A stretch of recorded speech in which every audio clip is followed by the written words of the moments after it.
Why, hello there.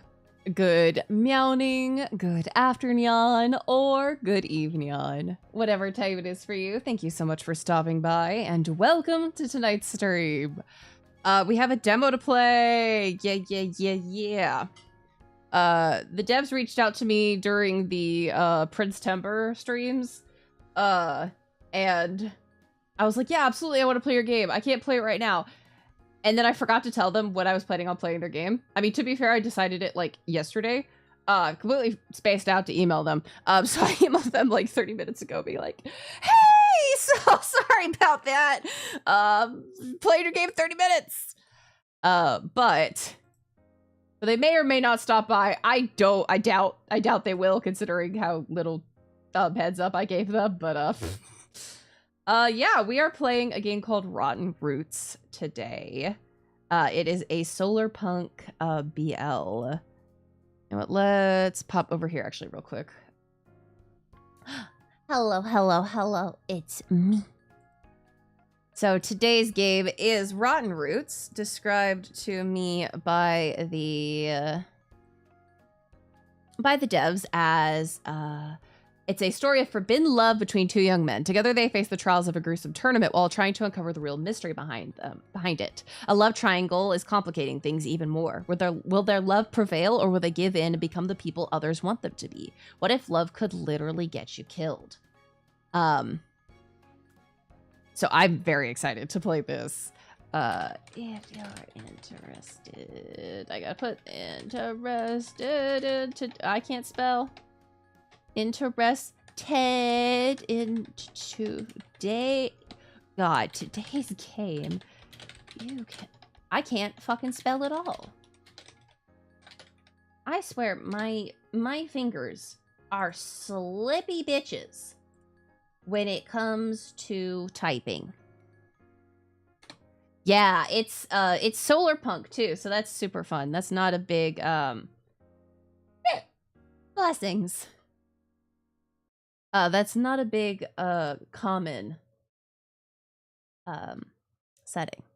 But yes, so without any further ado, let's pop over here now. Yahoo. But yes, today I did very little. I got up early. I headed to Costco. I did some shopping at Costco. And then I went home and I rested some more. And then I watched a little bit of one of my movies. And then we were working on booking stuff for Japan. I think we have one last thing to book. And then we booked everything, which is wild to think about. We've almost booked everything. And in fact, I'm doing the last booking after stream, because it has to be 10 a.m. Japan time before Shinkansen tickets open. And I'm like, okay, fine, whatever. But we have today's very, very cool game. It says, welcome to episode 1. This is our first game as a small indie team. We're thrilled to share this free demo with you. We are actively expanding the story and adding polish, so thank you for joining us on this journey, being patient with us as we grow. Most importantly, have fun and enjoy meeting our characters. I love it. I love it. We all know, as someone who went to game dev college, I love indies. I love indies so much. All right, new game.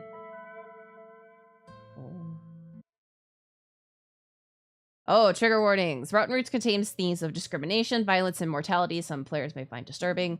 The game explores difficult psychological content and is recommended for mature audiences. You guys are mature. This is a story about Salem. Hello, ladies. Over the next 3 days, you will shape who he becomes. What came before, and where will it lead? That's for you to decide. Oh. 2 key moments at school shaped his past. Choose wisely. Oh, tip, choose Salem's first of 2 starting traits. Gotcha. Oh, wow. See, if I was in Salem's thing, I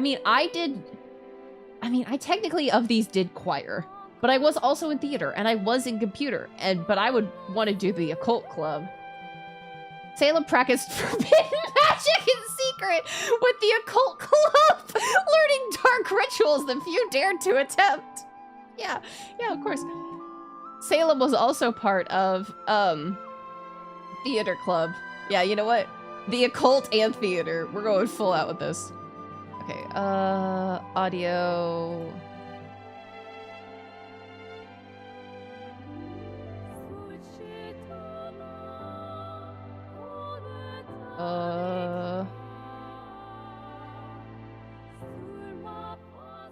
Oh, it's on. Oh, that's on SFX.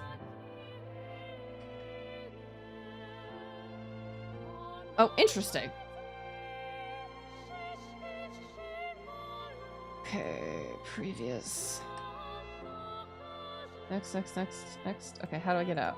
Oh, there we go. Okay. Hi, Howie. Head pies. Thank you for head pies. All right. Salem performed in numerous plays with the theater club, learning to embody different characters and express complex emotions on stage. Great. So we learned forbidden magic and acting. We are fucked. One last thing. If you're new to Salem's World, would you like to explain unfamiliar terms as they come up, or would you prefer to piece things together from context? Dear God, please give them to me. I appreciate that. Explain terms when they appear. Because while doing it as Storm Oak Handbook pop-ups like these will explain the term. Okay. Acting is a forbidden magic. So while I do love like learning things as we go along, we've hit too many games, even just like recently. Well, not really recently, but so many games where the terms was basically like throwing a fucking dictionary at your face. And things were not explained well.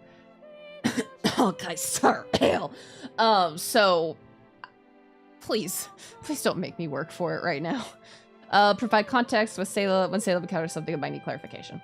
All right, episode 1. Yeah, and also with languages I didn't know. Oh! The Overseer's chest glows red as it raises its gun at Salem. Off to a great start! We're already at gunpoint! Please, I need to get to that train. Salem double-checks his pockets but can't find his ticket. Departure of Pedalwind to XX2 from New Frankfurt to outside District 89 in 4 minutes. This is a high-security platform. Only individuals with valid tickets are permitted here. I must have lost it. Only 4 more minutes. Mr. Overseer, sir. Okay, an overseer entities deployed by the government to maintain order and compliance. Oh, that's terrifying. My father ordered your creation. We're practically family. The overseer doesn't react. Just joking, but my father really is Madhouse Stallronk, the Minister of Technology. Ring any bells? The overseer declines. He's right over there on that train. Let me just get him and he'll explain. Salem tries to squeeze past the guarding overseer who's blocking his way. The overseer starts glowing red as it charges its gun. Okay, fuck, please, he needs me. Blossom brightly. You have a death wish or something? Oh. The overseer shifts its glowing weapon to the girl. Hi, Omegs! With a flick of her hand, she shows her ticket. Overseer X734, Emergency Protocol 77 Alpha, Temporary Security Override, duration T10 seconds. The overseer, wow, thanks, lowers the gun, allowing the girl to pass. So, you coming? Some choices might be time sensitive. Answer before the red timer runs out. I'm fucking following. Salem quickly follows her to the train. I'm not gonna ask how the fuck you did that.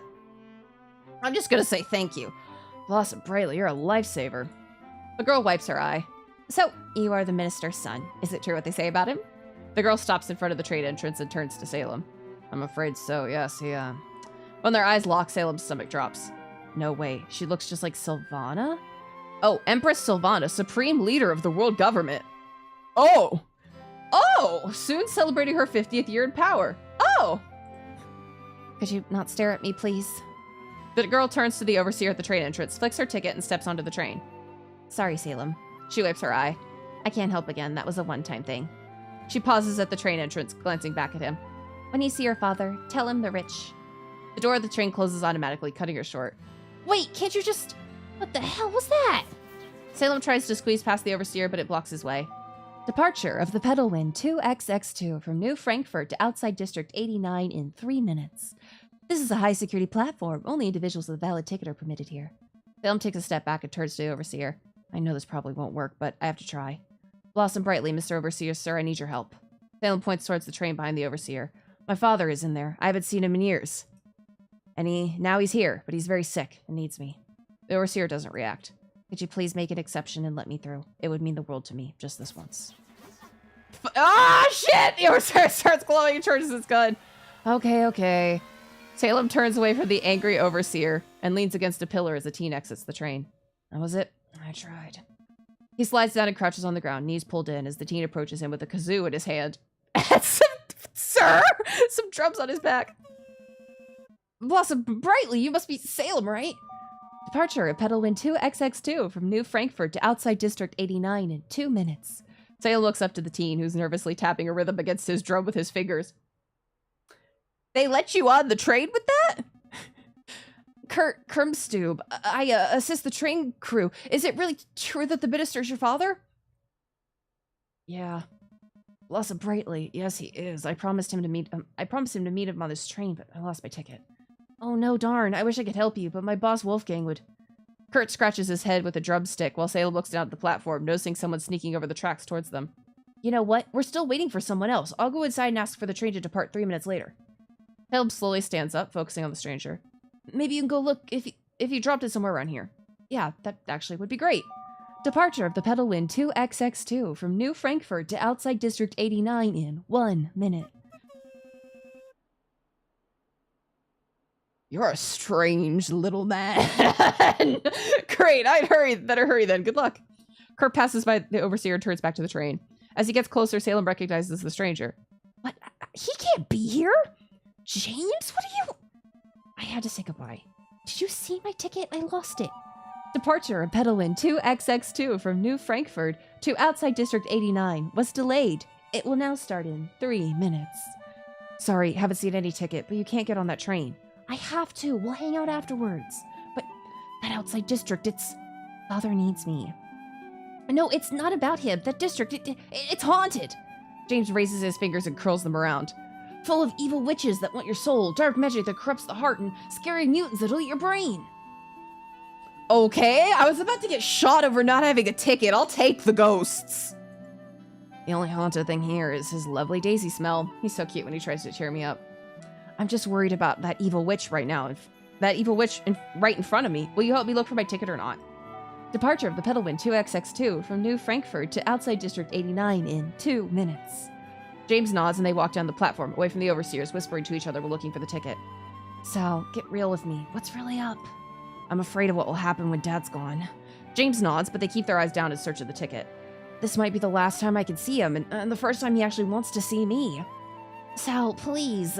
I know, but listen. Salem points to the train. This might sound cheesy, but it feels like I've been waiting for this train my whole life. Salem wipes his eyes. Dad needs me. He finally needs me. I can't just let him down. Departure of the Pedalwind 2XX2 from New Frankfurt to outside District 89 in 1 minute.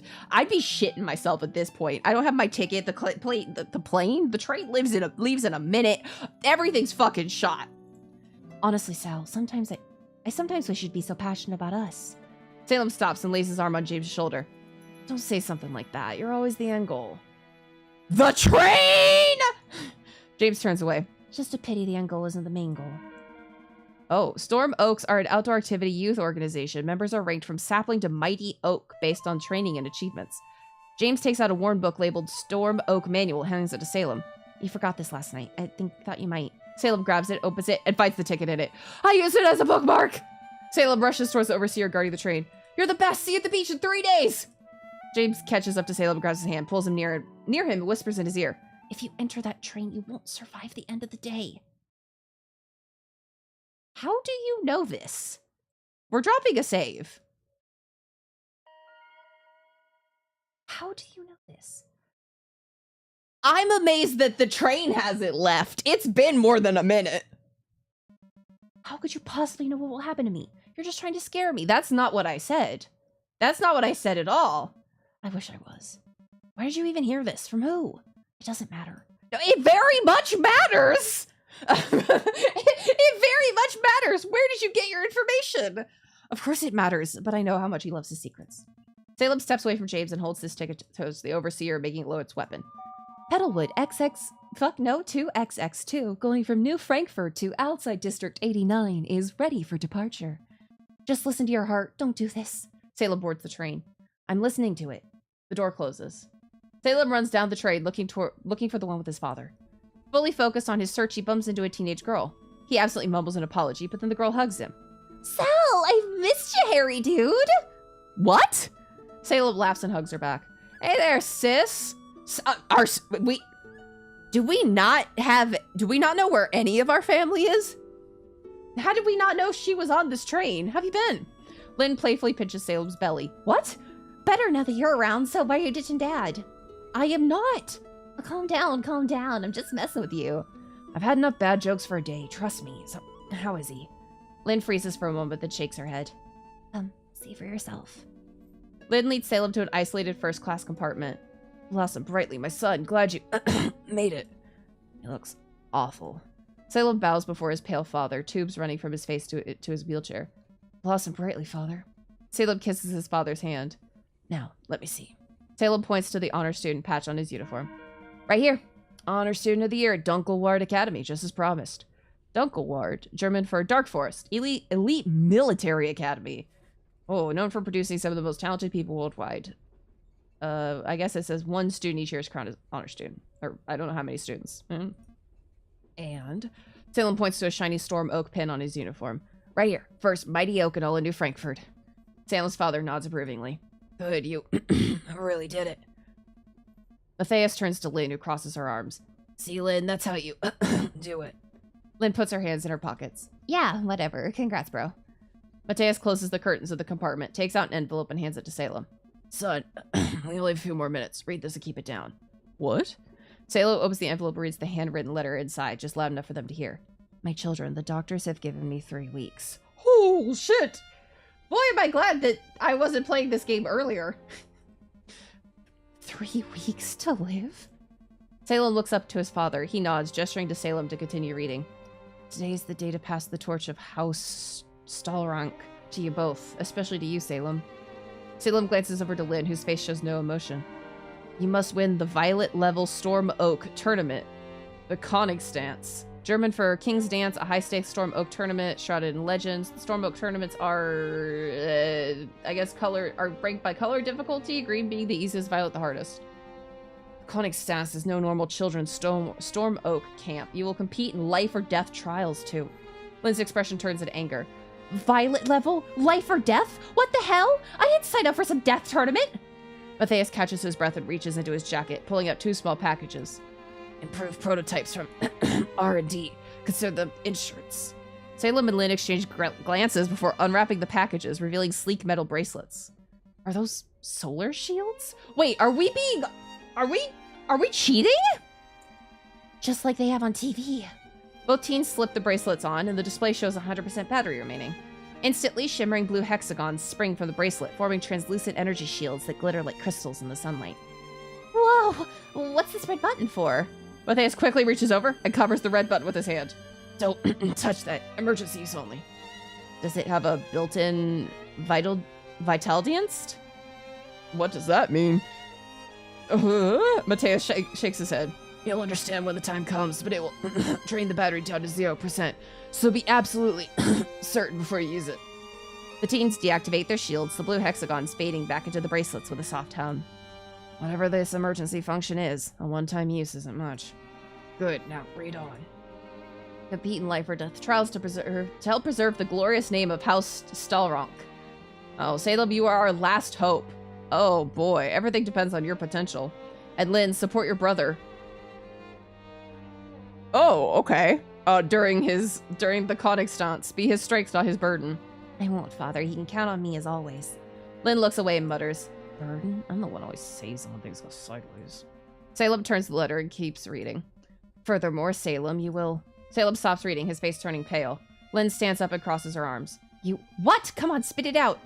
Matthias nods towards Salem. Salem keeps reading. He rests on your shoulders alone. Oh no. Uh-oh. Did I lose internet?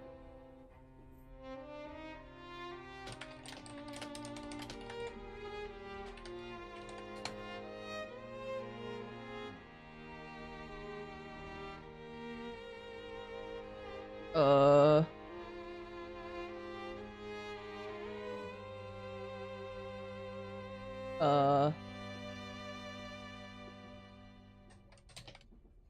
Hold on. Ah!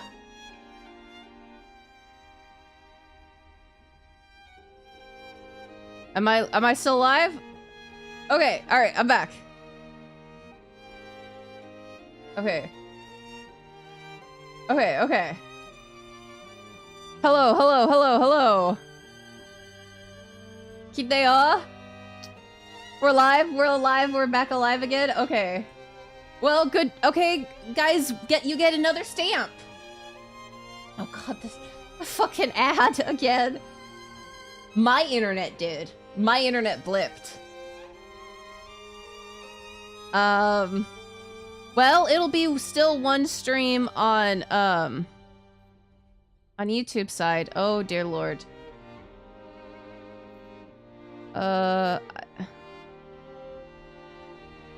Yeah, I guess you guys get double stamps. I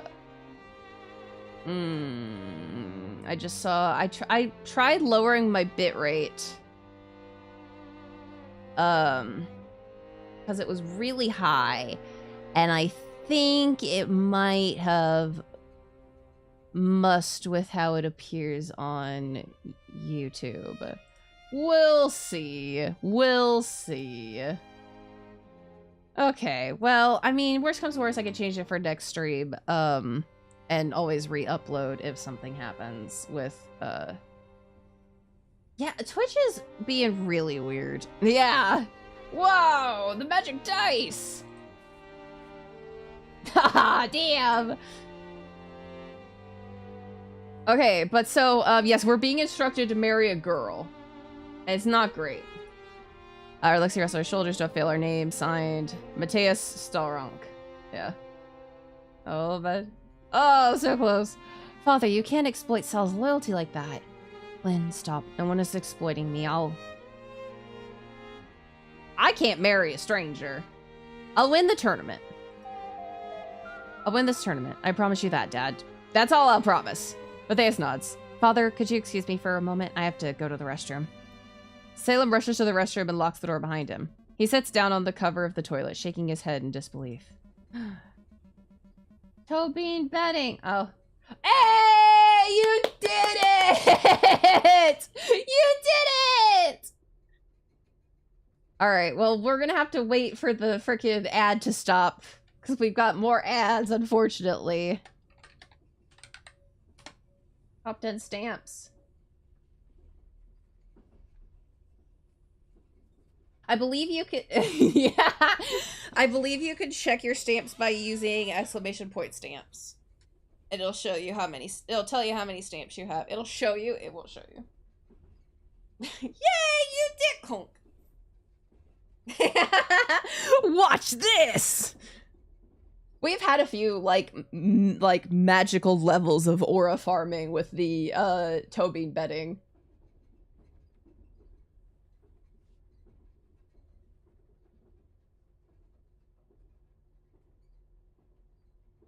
Water.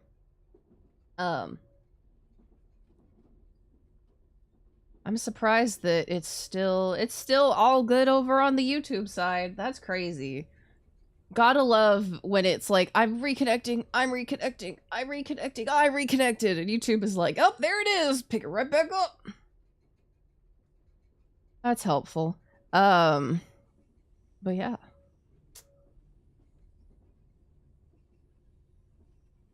Oh, hey, oh. I got songs stuck in my head now. Because, Muffin and I are discussing things.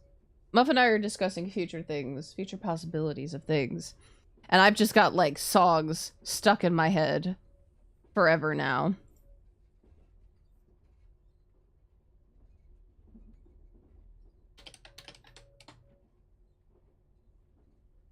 Yeah. Aw, damn. I was like, what am I hearing? It's the game. It's the game. Eels.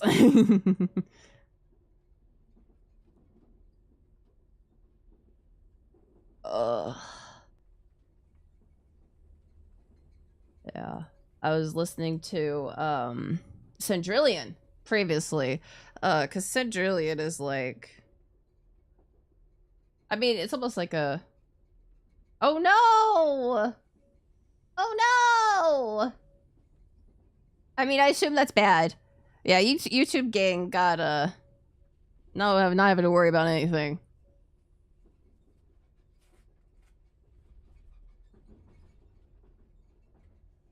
Ad break ends in there it goes. All right, I didn't want any of this. Why is this a life and death tournament? I just wanted to see father. Salem buries his face in his hands. I don't want him to die. Also, me marrying a girl? I'm not sure if I'm even into girls.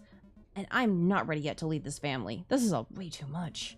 Salem shakes his head. I just want to hang out with James at the beach, cuddle up and watch Sylvana's anniversary ceremony on TV, without fear of anyone bothering us. Salem gets up from the toilet. His book falls out of his pocket, revealing a letter. Oh. Ohayou gozaimasu. Yeah, no ad breaking. I think I'll have chicken fingers.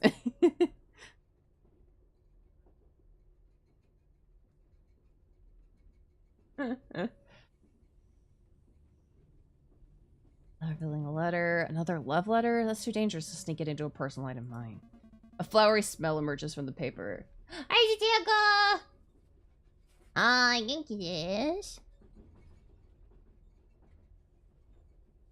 Damo. Easies. Salem smiles. James was awfully mysterious. Maybe he knew something about the conic stones. Salem opens up the letter and reads it. It's a song? Raspberry sun, I hold you close, swimming both while nose to nose. You are the wave with lovely foam, which shade of dream will be my home. Golden beach, sweet summer air, and the cherry sunset becomes so rare. In the sea where dreams come true, mermen frolic in deepest blue. Alright, raspberry sun, I hold you close, swimming both while nose to nose.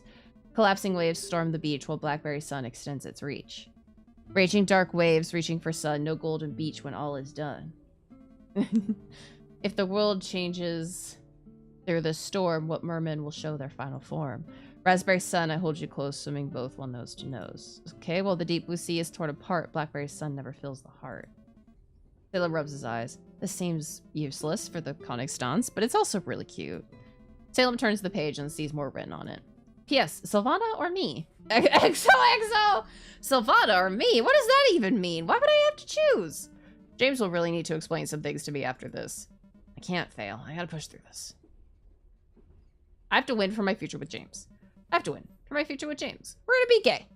Once I'm the top dog calling the shots, I'll be able to protect us forever. He's about to leave the restroom when he hears a familiar voice from outside. Haha, me on the other hand, can't wait to kill. You're so cool, Albs. Have you ever killed someone? Whoa, whoa! Just some crap back in the day with my old man. It's not really. Yeah, killing a real green blood. That's the only thing that counts. Citizens... Oh. Green blood. Citizens classified by the world government as having pure bloodlines. I think there is a problem with the sizing of this top bit.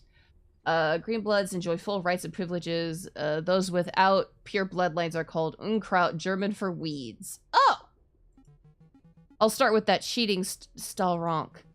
Hey, you done in there? Albert knocks on the door of the restroom. Oh no, seems like Albrecht is still mad about losing the honor student title to me. What now? Make a voice to say it's occupied. Occupied! Whatever. Let's just go to the next one. Yeah, that was too close. Does he really want to kill people? I wouldn't put it past him. That was just him talking cool in front of his friend, right? Salem looks at his patches and pins in the mirror. Then his gaze moves up into his eyes. I never killed someone. Why didn't I bring any gear with me? Dad should have told... And Lynn, what is she even doing here? She's way too low-ranked for a mission like this. Salem listens for more voices or footsteps behind the door, but it seems clear. He returns to the compartment. Dad has to know more. I need all the intel I can get. I have to survive this. I have to win this. For my family. For James. For my gay lover. So, you'll want to hear this. Dad said Sylvana personally organized this event, and the winners get... He's got badges. Hold on. Sylvana herself? Yep. And the winners get Green Order emblems! Green Order emblems, the most legendary of all medals any Storm Oak can hope to achieve. 3 emblems grant the highest possible Storm Oak rank and audience with the Empress. Oh god, that's impossible. They don't exist, they're made up. It's for Sylvana's 50th anniversary in 3 days. She's bringing it back. Salem flips his Storm Oak manual open and skips to the list of emblems. The one at the top of the list is labeled Green Order Emblem. Green Order Emblem. Gain 3 to become rank Forest Guardian. With the 3 of those, I would outrank you! Become rank Forest Guardian and meet the Emperor personally. Seeing her on TV is one thing, but meeting her? That's beyond my wildest dreams. Salem closes his book and puts it away as the train is starting to slow down. But GOEs are just a campfire myth, one I tell saplings to get them to behave. You're just messing around to motivate us, right, Dad? The train comes to a screeching halt. Oh, causing Mathaus to cough some more. Attention, Storm Oaks. Welcome to District 89. Some of you were told this was a train to a summer camp. Well, it's not. What an amazing sentence. Well, it's not. This is the Königstands. Oh, less person. A 3-day tournament. Day 1 begins today with the Sundown Trial. Oh, okay. Last person standing competition, typically involving races to designate points, usually conducted with non-lethal paintball weapons during training exercises. The rules for today are simple. The first one to find the hidden camp will claim today's Green Order emblem. And the first 50 to find it will advance to tomorrow's challenge. Each day offers the chance for another emblem. Ateas stands up from his wheelchair, still coughing, and opens the window. Collect all 3 GOEs and you shall attend Sylvia's 50th anniversary celebration as her personal guest. Equipment packages wait outside. God. Father, what? Mateus's coughing turns into a gagging, blood dripping out of his mouth. But Dad! The announcer speaks in a loud and serious voice. The remaining 150 will be eliminated. What? Your time starts now. Eliminated? Yeah, can't breathe. Medic! Help! Someone get a medic! Her voice drowns in the surrounding chaos of over a dozen Storm Oaks abandoning the train. No medic. We have to activate his Vitaldienst. Salem pats down the body of his father, looking for the Vitaldienst. He's not wearing one? Kids, run. Matthias leans far out the window, his body shaking with another violent coughing fit. Father, where is your Vitaldienst? Vitaldienst. More blood spilling from his mouth, dripping onto the ground below, the train tracks making the earth rumble. Sal, what the hell is that? Salem leans forward and follows his sister's horrified gaze. The ground is covered in thick, pulsating grass. What? Which is beginning to glow. The grass grows and twists into vines, reaching upward like rising green flames. The vines multiply rapidly, reaching up the side of the train as if drawn to the family. Dad, get away! But Mateus, still coughing, doesn't notice as the vine snakes around wrists. More vines surge upward, glowing brightly, winding around Mateus' arms, his neck pulling him further out the window. They burn. I don't know what's happening, but I gotta help him. The twins grab their father's legs just as the vines start to drag him out the window. Hold on, we got you! The vines pulse brighter and Salem can feel a hot tingle where they brush against his hands. We have to act fast. Look for an improvised tool. Salem spots a shard of broken glass from the window and grabs it carefully. He slices the thickest vine, but the glass barely scratches the surface. The vine's coating seems to harden on contact. Yeah, like some kind of protective barrier. Not a chance. The vines pull the family out the window, Mateus' face turning red from the vines around his neck. More vines emerge from the earth below, reaching for Lynn's legs and Mateus' torso. They got me! I have to save them. Save sister. Save sister. Salem unfortunately, father's already gonna die, so save the one that's gonna live longer. Salem kicks at the glowing vines wrapped around Lynn's legs to surprise they release her. Meanwhile, the vines drag their father down into the earth. Oh shit, leaving nothing but fresh dirt. Dad, why didn't you? I saved you instead. Father's gone. He is really gone. Salem glances at his sister. She's frozen in place, lips parted and breath shallow. I can't also lose Lynn. A vast meadow spreads before them, swarming with Storm Oaks locked in brutal combat with even more Storm Oaks parachuting down into the chaos. What the fuck is happening?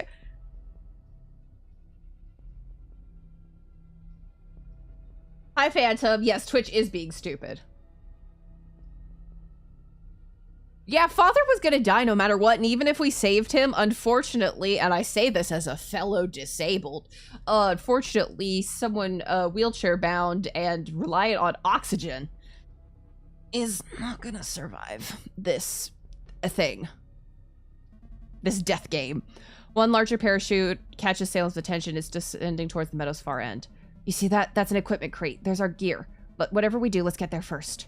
How on earth are we gonna make it? Salem surveys the battlefield, dozens of storm oaks attacking each other with improvised weapons, running, screaming, pure chaos. The start of any battle is the most dangerous. Most will die right here in the open. So let's ditch the crate and run away? No, we need gear, or at least a map, to find the camp before sundown. Lynn activates her solar shield, blue hexagon shimmering to life around her wrist. All right then, lead the way to the equipment crate. Which direction? Equipment crate? That's mine! Albrecht crawls out from underneath the train wreckage and charges towards the falling crate. Oh god. Hey, wasn't that? Albrecht, come on, follow me, we should go!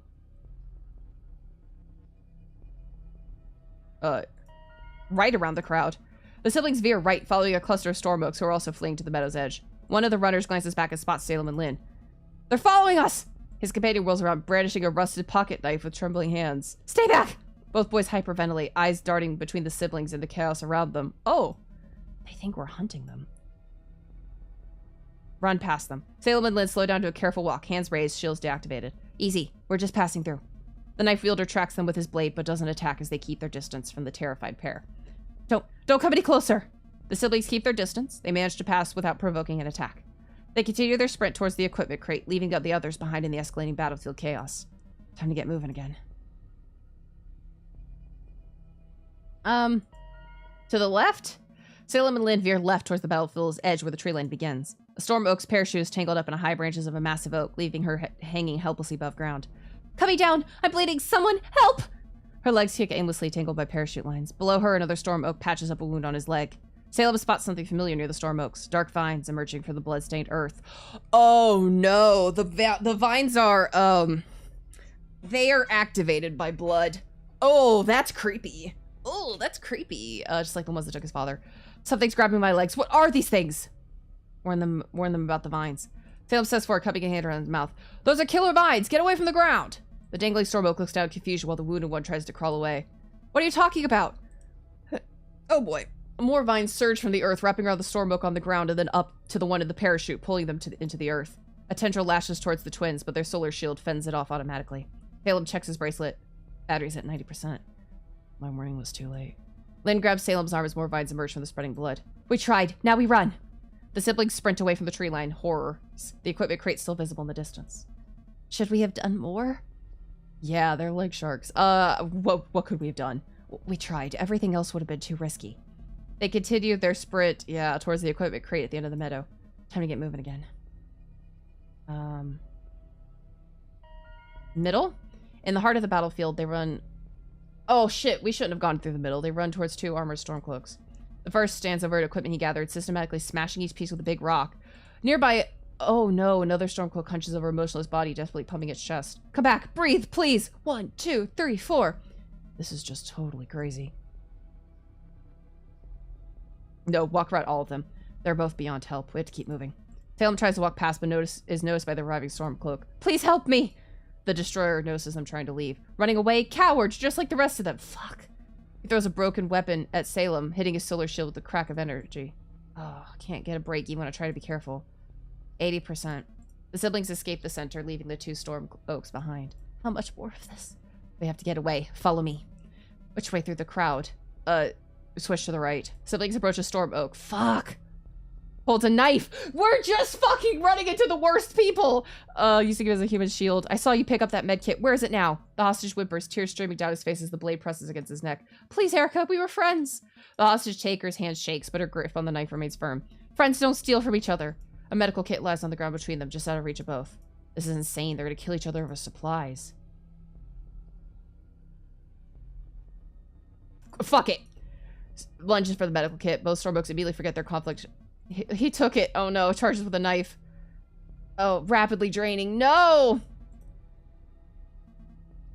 Okay, that was a bad idea. Left side, then. Yeah, we're gonna cheat this a bit. Rocky Battlefield's edge, running towards three. Oh god. They're too much long improvised spears! It sits cross-legged beside a second motionless storm oak, obsessively arranging wildflowers on his body. These are the real flowers you always wanted to see. A third storm oak kneels nearby, stroking the motionless storm oak's hair. Please wake up. We had plans. We wanted to meet Sylvana together. Yeah. Oh no. Steer clear. A wide detour around the group, focusing only on avoiding them. Let's go around. I don't want to deal with that. While watching the grieving storm oaks Fuck, he doesn't notice a fourth one hidden by the tree. It suddenly lunges out, striking him hard. Oh, draining battery power. Looters, stay away from my flowers. Looters? Okay, we're at 80%. Hold on, what if we stay left? Oh, shit. Yeah. What if we warn of the vines? Salem approaches carefully, speaking in a gentle voice. I'm sorry for your loss. You should know, the vines in the area are dangerous. Maybe you should move him somewhere safer? Move him? You want to take Marcus away from us. Nobody touches him. Nobody. Fuck! They advance. They packed draining battery power. I was warning you about lies, all lies. Oh, fuck. Okay. Listen, why? They're too emotional. At least you tried. Okay, we tried. 8%. Siblings move along, leaving the Stormbooks behind. I can't blame them for grieving. It's nuts what's happening here. That'll never happen to us. I'll make sure of it. Time to get moving again. We stay left. The siblings take the left, come across to 3 Stormbooks, two of whom are frantically digging the earth with their bare hands. Deeper, I can hear Anna calling from down there. Anna, save your breath, we'll get you! Oh god, the 3rd Storm Oak stands guard with a sharpened stick. Oh, the vines got her, pointing at siblings. Back off, we're saving our friend. They're digging where the vines took people. There's no way to survive that. So just a better way to dig. Salem steps forward with his hands raised peacefully. Hey, basic Storm Oak 101, if you dig with... Did we ask for a lecture? Oh, fuck. Ugh, I got hit. Draining battery powers. Just trying to help. We don't need help from strangers. Get away from Anna. Okay. 70%. Fuck! Siblings leave the others behind, sounds of digging resuming as they walk away. Salem and Lynn arrive at a supply crate. Okay. We arrive at the supply crate, finally! Their boots slipping through dry grass. We actually seem to be first here. Too good to be true. Watch your back. Salem jumps onto the crate and starts pulling on the reinforced lid. It won't budge. We should... A familiar voice cuts through the battlefield's chaos. Look who took the bait. Fire? Fire? Where did you get fire? Erupts in a perfect circle around the crate, trapping the siblings. Albert steps through the flames unharmed, his silhouette distorted by the rising heat waves. I was sure you'd be smarter than this. Lynn, we need to get out of here. Lynn's solar shield blazes to life as she positions herself between Salem and the approaching Albrecht. Just get it open. We worked too hard to get here. I'll hold him off. The flames creep inward with methodical hunger. 70%. This is getting dangerous. Try using your shield. Wedges it under the crate's lid. Blue hexagons flare and hiss as they burn into the reinforced metal. Prying the crate open. Hurry, getting closer. Almost there. Albrecht lunges at Lynn's, several swings blowing down on her shield. Open! Grabs the only backpack in the crate and swings on his back. Another swing rains down onto Lynn's shield, but she dodges and now back against the crate. Inside the crate, ammunition belts start hissing ominously from the heat. We got it, but the crate's about to blow. Albrecht swings his bat at Lynn, her fading shield barely holding. How do we get out of here? How about a one-way ticket to hell? Albrecht goes in for another blow. Oh no. Lynn's solar shield shatters like glass, and the bat crushes the bracelet on her wrist. Ow! Salem pulls his sister up, moves her behind him, and activates his shield. None of us will live if we don't get away now. Albrecht smiles and raises his back, playfully pushing it at Salem's shield. Last chance, admit you cheated. You're still going on about that bullshit? Albrecht pulls out a grenade? Wait, why do you have that? I guess I shouldn't ask. It's a Hunger Games situation. Tosses it next to the hissing crate. See you in hell, cheater. What? Albrecht activates a grappling hook built into his bat? And swings through the fire into the woods. The ammunition's hiss mixes with the beeping of the grenade underneath them. We're gonna die here unless... Salem looks down at his solar shield bracelet, the red emergency button glowing ominously. Lynn, hold on tight! Lynn grabs Salem's back as he slams down the red button. His bracelet flares with blinding white light as an energy dome erupts around them. The force field expands just as everything under them blows up with a deafening roar. The explosion catapults them through the air, heat and debris flowing around the protective dome. Ah! Don't let go!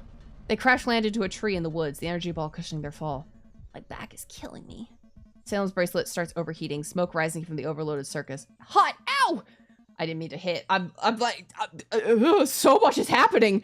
He quickly tears it off before it can burn more of his skin. I have no idea. The twins look back at the nearby explosion site. That was completely insane. Great call with the button. Yeah, thanks. But now our shields are out. But hey, we're alive! Now let's get out of here before Albrecht finds out. Both siblings limp away from the meadow into the cover of the woods. The twins arrive at a cliff's edge, hide behind an oak-like tree, rough bark digging into their uniforms as they catch their breath. Blood trickles from a cut above his eye, turning everything into an unsettling shade of red. Wipe that! Wipe that! The vines smell blood! Focus, Veer. Down at 3 emblems for father. You still want to go through with his plan? Salem wipes the blood out of his eye and gets out the letter their father gave them. Of course, it was his dying wish. Lynn grabs the letter out of Salem's hand, crumples it up, and throws it away. What the hell? Keep it down. Lynn puts a finger on her lips and scans the nearby area. Salem shakes his head and grabs the letter, straightening it up again. Dad sucked. Big time. He asked us to uphold our family's political power. I'll honor his last wish no matter what. Can you, for once in your life, stop being his puppet? I'm not a puppet. I'm a Mighty Oak. I'm an honor student. Yeah, the highest rank Storm Oak can achieve through normal advancement. Mighty Oaks typically serve as instructors and are responsible for training new recruits. You're a puppet, and he controlled every frickin' move of you. Lynn draws her knees to her chest. He controlled all of us. Don't speak ill of him now. No, he's dead now. We speak ills we want. Lynn grabs Salem's collar. Don't ever marry that girl. Promise me. Lynn, with father gone, politically our family... Lynn raises her voice and starts shaking her brother. Promise me! Distant shouts echo through the trees and Lynn goes quiet. Promise me, please. Salem puts his hand on hers and nods. The only thing that I'm sure of right now is that we have to survive the day. Salem takes off his backpack and gives it to Lynn. Protect this with your life. Lynn nods, opens it, and hands Salem a grenade. Oh! Thanks! You're better than I am with those. We've trained with them? Salem studies the grenade while further shouts ring out through the forest. When he finds us, I'll take care of him. Nonsense, we run. He'll never let this go. He's too stubborn. Lynn gets a small otherworldly weapon out from the backpack. What on earth? Salem puts away the grenade and grabs a curved orange glowing pyramid out of the backpack. They just gave us bullshit. Assume what it could be. Maybe this is ammunition for that thing? Lynn takes it and tries jamming it in, her face reddening with frustration. Why are unrefurbished things always... Give it to me. Suddenly, a whistle cuts through the forest as a grappling hook winds around Salem's throat. Motherfucker! The rope tightens around his neck, cutting deeper with a metallic hiss. What? The hissing turns into mechanical clicking. Pulling him up the tree, feet hovering over the ground. How did he find... Salem claws at the noose, his fingers pressing against the metal wire. It's too tight. Salem fights for breath, managing only shallow gasps, his vision blurring. A young man slowly walks towards the siblings, a bat resting on his shoulder and a mad grin on his face. Lynn raises her gun at Albrecht, who tries pulling on some levers, making the gun blink green, but it seems jammed. Albrecht, please, you got me. Let my sister go. How about... Albrecht takes out a match, strikes it against his oily metal bat, and lights it on fire. What? The flame flickers, casting eerie shadows on his face. No. Albrecht points his flaming bat towards Lynn. Now put that glowy thing in the hands behind your back. Lynn doesn't budge and tries pulling the jam trigger. Albrecht points his bat over to Salem, his fingers hovering over a green button. Do as I say or we'll cut this show short. Lynn throws down her weapon and puts her hand behind his back. Yeah. Please, he's choking. Albrecht kicks her onto her knees while Salem grasps for air above him. Silent, I want to enjoy this. Oh! He holds the flaming metal bat to Lynn's ear. Air filling with acrid smell of burnt hair. I watched you take my honor student title. Salem gasps for air, fingers fumbling desperately with the noose as he tries to loosen it. So it's only fitting... Watch me take your sister's life! That's... No! Those are not equal! Albrecht yanks Lynn's head back, the flaming bat looking towards her hair. He forces her to look up at him with dangling Salem choking for air. This is what you get for messing with the Coalmeisters. No! He presses the bat onto Lynn's cheek, the hot metal burning her flesh. Where's Daddy's shield now, Rottenroot? Albrecht takes the bat back off, the burning mark sizzling. You'll pay for this, motherfucker. I said shut up! Oh. Oh. Albrecht pushes the button on his flaming bat, tightening Salem's noose, raising Salem even higher above the ground. Coalmeisters level bow down to stall ranks, not after today. He lays his flaming bat onto Lynn's shoulder. She catches fire. Her screams echo through the forest. In the name of our Empress Silbana, condemning for treason. What? Albrecht kicks Lynn under the suspended Salem and she swiftly sits up, extinguishing the flames on her shoulder. May your uprooting fertilize our motherland. Salem's trembling fingers brush against the cold metal in his pocket, noticing the grenade. May your liberation flourish our motherland. He raises the flaming bat high, looking up towards the sky. Salem takes the grenade, lets it fall into Lynn's lap, and she looks at him in horror. Salem nods back teary-eyed, mouths, do it! What?! And may your purification bloom our motherland. Albrecht looks at Lynn, winding up for swinging towards her head, turning us patriots into a glorious eternal. Hey! Lynn takes out the pin and throws the grenade into his face, hitting him right in the eye. Go fuck yourself, green blood loser! Albrecht lets go of his bat to grab his wounded eye. You rotten root bitch! Lynn gets up. Albrecht tries grabbing her, but Salem kicks him in the face and Lynn bolts away into the woods. Oh, we were too close to that. Oh, we were too close to that. A deafening explosion tears through the air. Salem's body grows heavy, each breath shallower than the last. Colors fade to darkness as the explosion's roar dissolves into silence. Untethered consciousness drifts into the void, weightless and free. Like a dying flame, his awareness flickers against the encroaching dark. This can't be how it ends. The world falls silent. A single sharp heartbeat rips through the darkness, and then nothing. Salem opens his eyes. Oh! Maybe. He's sitting on top of dark, shimmering water, small ripples waving through it from where he stands. Lynn, I hope she got away. His whispering voice is echoing through the emptiness around him. Salem stands up and gazes into the mysterious space. A cult club! Yes! I recognize the space from club discussions. The others talked about places like this, threshold waters between life and death. Salem crouches down and expects the water. At least that's what we hoped. Better than the alternatives. Well, Salem gets back up and looks around. If this is real, then maybe I'm not completely screwed? Could there even be a gatekeeper? Hello, is someone or, I guess, something here? A voice cuts through the soft and hollow stillness like a whisper. Great, another one. What? Who's there? Salem squints towards the darkness of the sea, but he can't make out where the voice is coming from. Okay, let's get this over with. Welcome to your death, Salem. Death? No, not happening. A shining light appears in front of Salem. Come on, don't be a nerve sage about this. Just rest in peace. No! Vines start to grow out of the light above, slowly reaching towards Salem. Can we cut the whole I don't want to die spiel? Those vines will get you either way. Just let go. I don't care what you want. Command number 17. A storm oak never gives up. Numbered behavioral codes all storm oaks must memorize and follow. Officially 127 official commands. Jeesh. Salem turns away from the light and vines, jumps headfirst into the water, and starts swimming. Germans. Listen, there is literally no point in running away from death. Just go in peace. No peace! I'm a fighter! I never give up! I can't. Dad's counting on me. Lynn needs me. I want to see James again. I can't die now.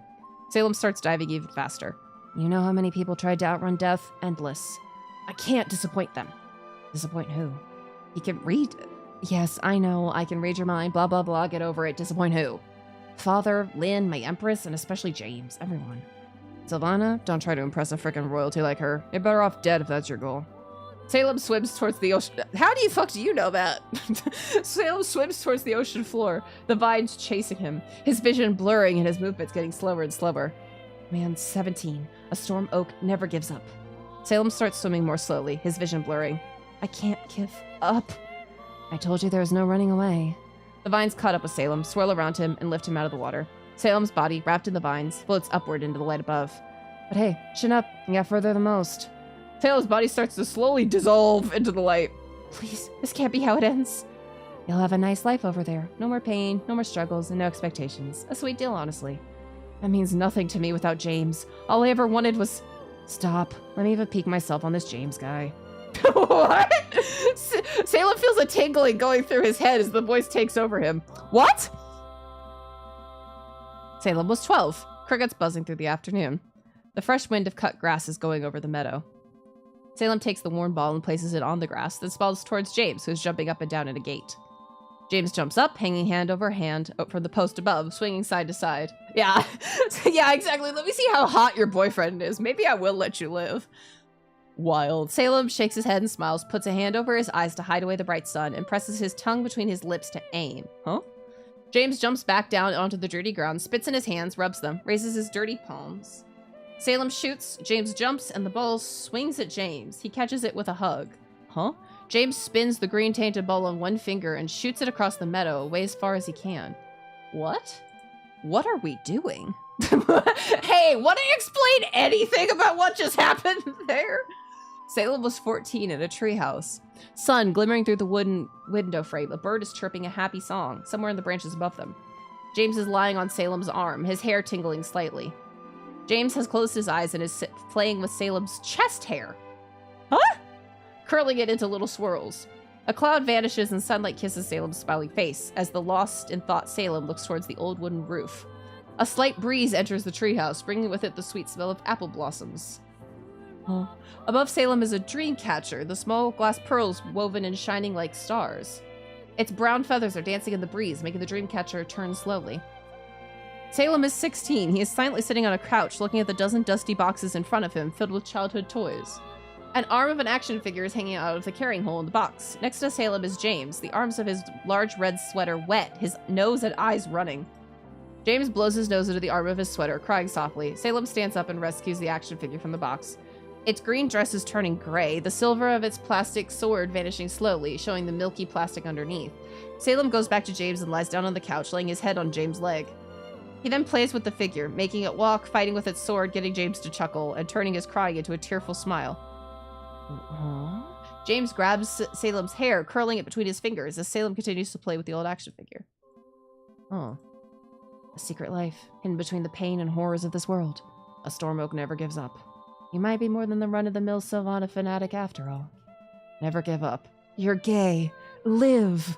Live, faggot. Live. I'm sorry, I can reclaim that. I am gay. I don't like that word usually, but God, it was too funny in the moment. Run free, queer. Run free. Answer me, and I might keep you alive a little longer. Like, well, he's gay. I can't kill him. You know how it goes. Those legibitiquas. Deathless. A little bit longer. Salem opens his eyes and looks into the light. When did you discover that life isn't fair? Fucker, quite quickly. When they took James's parents. When Lynn was hurt? When my father died? That's too early. They took James's parents. There you go. When they took James's parents. They did nothing wrong. James's parents were taken by Sylvana? No, by the government. That was the day I closed my heart. I swore to get them back. How far would you go for a second chance at getting them back? Salem shakes his head. His tears don't stream across his face, but float into the nothing like glittering pearls. I'd go to hell and back to bring back his family.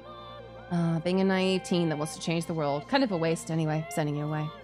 At this point, Salem's barely anything more than a transparent ghost being devoured by the light. Tell you what, you give me your soul. What? And I'll give you back your life. My soul? Like a deal with the devil? Not that lazy, is it? No, more like a deal with his bouncer. That sounds even less good. The ghost of dust that used to be Salem floats higher into the light. So what will it be? Will you give me your soul, or are we done here? What's the consequences? What exactly happens if I give you my soul? You get a second shot. Living, breathing, but you know when the end is right, you'll be mine. Okay, what about a better deal? What if I offered something else instead? Like what? Your collection of Storm Oak badges? Your daddy's approval? There must be something else you need. Nothing you could give me right now. There's only one deal. Soul or death. Tick-tock, golden boy. Okay, give away my soul. The light that almost fully consumed Salem suddenly vanishes. Whoa. In its place, thorns start to grow around Salem. Okay, now this might get interesting after all. See you soon. The thorns take Salem, grab him down faster and faster until a cold leaf drifts down from a tree onto Salem's cheek. The taste of copper floods his mouth and the scent of rot tingles his nose. Salem jolts awake, his uniform soaking wet. Okay, slowly get up. I'm back? Was all of that just a dream? Yeah. Nope, it definitely is not. Salem blinks, each movement causing pain. Okay, stay calm. Command number 34. Storm Oak assesses before acting. Salem's fingers check his neck, finding no wound, only a crust of dried blood. Huh. Weird. I could have sworn that noose cut really deep. Salem checks the rest of his body. I am alive, and all things considered, mostly okay. Salem pushes himself up from the ground. But where's Lynn, and where am I? Salem looks down at the soft soil underneath him. And was that a dream, or did I really sell my soul? Salem's glance shifts through the surrounding forest. Its strange vibrancy seems almost artificially, unnaturally intense. District 89 really feels like nature gone mad. His eyes catch faint tracks in the dirt nearby. Salem approaches them and identifies drag marks, broken twigs, and scuffed footprints. Did Lynn drag me here after the explosion? Doesn't look like her footprints. While Salem looks closer at the drag marks, a sun ray glimmering through the trees catches his eye. Oh no, I have to get going! Salem stumbles around, peeking through the treetops to see the position of the sun. No more parachutes, and I must have lost at least 4 hours. I'm running out of time. Whoever brought me here didn't leave any equipment, so where should I... An explosion booms in the distance, the sound echoing through the forest. I guess in the opposite direction of whatever that was, as good as any. Salem sneaks through the forest, eager to not leave any tracks or cause any noise. He occasionally gazes up at the trees, their bizarre patterns twisting in the light of the sun. Is every outside district this creepy? Salem's gaze shifts back to the forest ahead and notices footprints. There, those are small enough to be Lynn's. Blessings. The footprints lead Sailor further into the shadows of the strange forest. Shots? Fuck! An energy bolt sears through the air nearby. They're fighting right over there. I should... observe.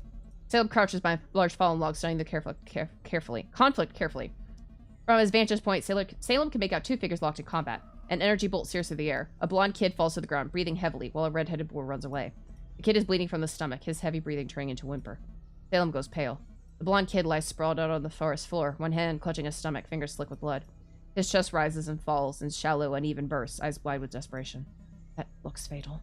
Salem crosses his arms as cold sweat trickles down his head. Command number 7, help a storm oak in need, but... Salem looks at the blood running through the boy's fingers and down to the ground. Underneath him, the grass is starting to shift color. The blood is attracting the vines again, and Salem notices a big knife on the belt of the boy, who says if he won't backstab me while I help him. Warn him of the vines. Hey, watch out, vines! The kid looks up at Salem, then follows his pointing fingers towards the shifting grass. The boy pulls out his knife, activates it, and starts crawling away from the blood-stained ground. Run! Get away from the blood! Dark vines surge from the earth. Yep, warning them does nothing, we have learned, wrapping around the kid's legs. Help me, please! Salem bends down a long tree branch towards him. Grab this! The boy reaches desperately for the branch, but the vines pull harder. He slashes at the tendrils with his knife, cutting through some, but they regrow too quickly. The vines drag him down into the earth, despite his struggles. Help! His voice cuts off as he disappears underground. No! Oh, fuck, man. Salem sneaks away from the vines, his body shaking. Maybe I should have done more. No, we would have gotten hit by the vines too. Unfortunately, we must be a bitch to survive. Salem looked back to the vines still twirling as if they hungering for more. But it's sundown, an extreme situation. The most important thing is to survive.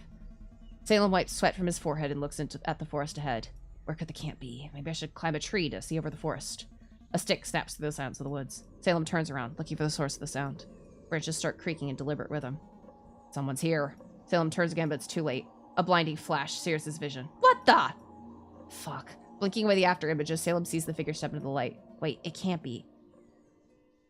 How the fuck did you get here? Surprise! James leaps forward with theatrical flair, fingers trembling slightly as he lands. Matches theatrical energy, yep. Salem gives out a dramatic gasp, putting his hand to his chest. What light through yonder window breaks? It is the east, and James is the sun. Sure, James bursts into laughter. Quoting Shakespeare is super hot. Sure, alright. We're weird. Anything for my Juliet? James comes closer to him. Anything? Even a little kiss? Peace. James strokes through Salem's hair as they kiss in the shadow of the red tree. His kiss is surprisingly gentle and warm and sweet. Yeah. James is on tiptoes while kissing and whispers lightly between parted lips. I've missed this a lot. Salem turns red and smiles. A lot of this. All of this. It's like his kiss is transporting me onto a soft and wispy cloud. We're gonna get pulled. We're gonna die immediately. Yeah, it's been too long. Salem's lips brush against James's while they whisper. Are you turning red again, honey bun? Salem tries to hide his glowing smile by turning his face away. No. Yes. I'm still floating on the sweetness of the kiss, but Salem's smile fades. It's a shame that this is neither the place nor the time for this. He should have never come here. James' father died. The vines in this place took him. Oh, honey bun, I told you this place was cursed.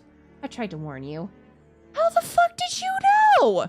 No time for that. Tell me everything. Where are we? Where's the camp? And how do we win this? Well, about that, I have no clue.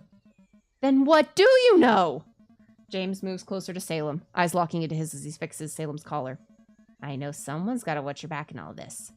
Salem swats James' hands away.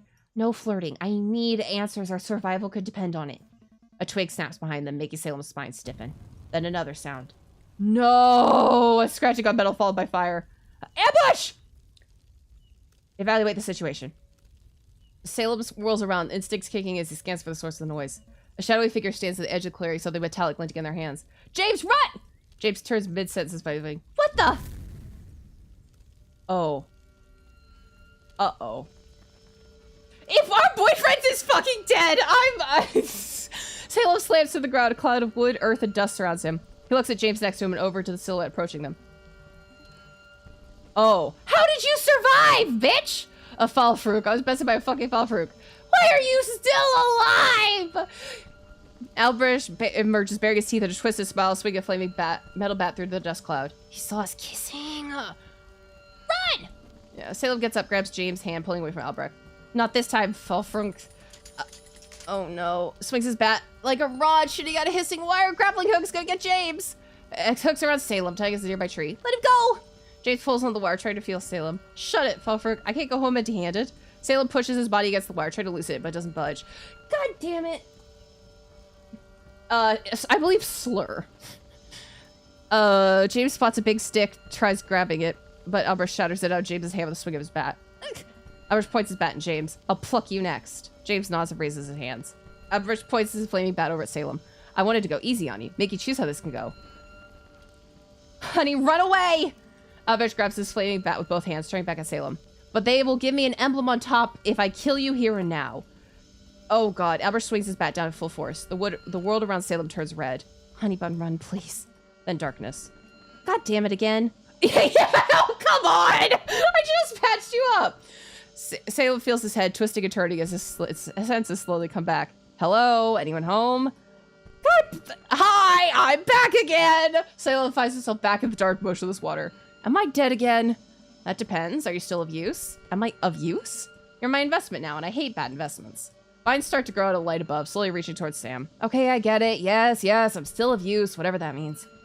It means that I will keep your soul nice and cozy in that flesh bag of yours. Ew! As long as you win for me. The vines start clawing up Salem's legs. You want me to win the conic stands? Well, yes, you lose. If you lose, you die, and then you're no use. So yeah, go win that stupid thing. Yeah. The vines slowly lift Salem up as he struggles to shake himself free. But these vines, they're what took my father. Did you kill him? No, I only bother with them. I don't control them. Take this. The vines push a shiny metallic bow at Salem with strange blinking buttons. Thank you! Oh, great. Arming vines? Those buttons, they look like the ones that were on Lynn's weapon. Salem grabs the bow and takes a closer look. But where are the arrows? The vines slowly lift Salem up in the light. Figure it out and be quick. I can't hold off the vines forever. The vines take Salem further up, the water around vanishing until everything turns black. Oh. Salem slowly gains back consciousness, his lungs burning for air. All of this is because of psycho haters like you! James, bleeding from his leg, leans over Salem, frantically slapping his face. Salem, come back to me! Salem's vision clears, the world's still spinning, wires lying beside him in the fresh ground. What happened? You were gone and then you were back! Albrecht's flaming bat cuts through the air between them, forcing James to stumble backward. Salem, still sorting himself out, notices the shiny bow in his hand. Oh, so it really wasn't a dream. Watch out! Albrecht swings at Salem. Salem raises his bow, absorbing the blow. Dirts, Falfruck, where did you get that? You don't want to know. Salem rolls to the side, stands up, and raises his bow. How does this thing work? Salem, concentrated on finding the right buttons, gets kicked to the ground. Shh! We suck! We can't do anything right! We can't do anything right! I know how to activate it. Throw it over. How the fuck do you know that? All right. Salem throws it over to James and dodges an incoming blow of the bat with a quick side roll. James pulls the bowstring, materializing a water arrow. It's all the fault of the anti-shippers! Which he immediately releases. The arrow flies wild, missing Albrecht completely, but it strikes something metallic in the trees with a resonant ping. Pathetic little Falfruck. Salem tries to stand up, but Albrecht pins him down. I'll gladly kill you again. Albrecht twists his full body into the mighty blow, raising his bat high, flame trailing through the air, ready to swing. A water arrow suddenly strikes Albrecht, a gray shot ripping through the side of his hip. Oh, sending him stumbling forward. You Falfruck! James stands with the bow raised, pulling the string again, another arrow forming. You honorless Falfruck! Okay, another water arrow strikes Albrecht, this time his shoulder, red-hot steam hissing from the impact wound.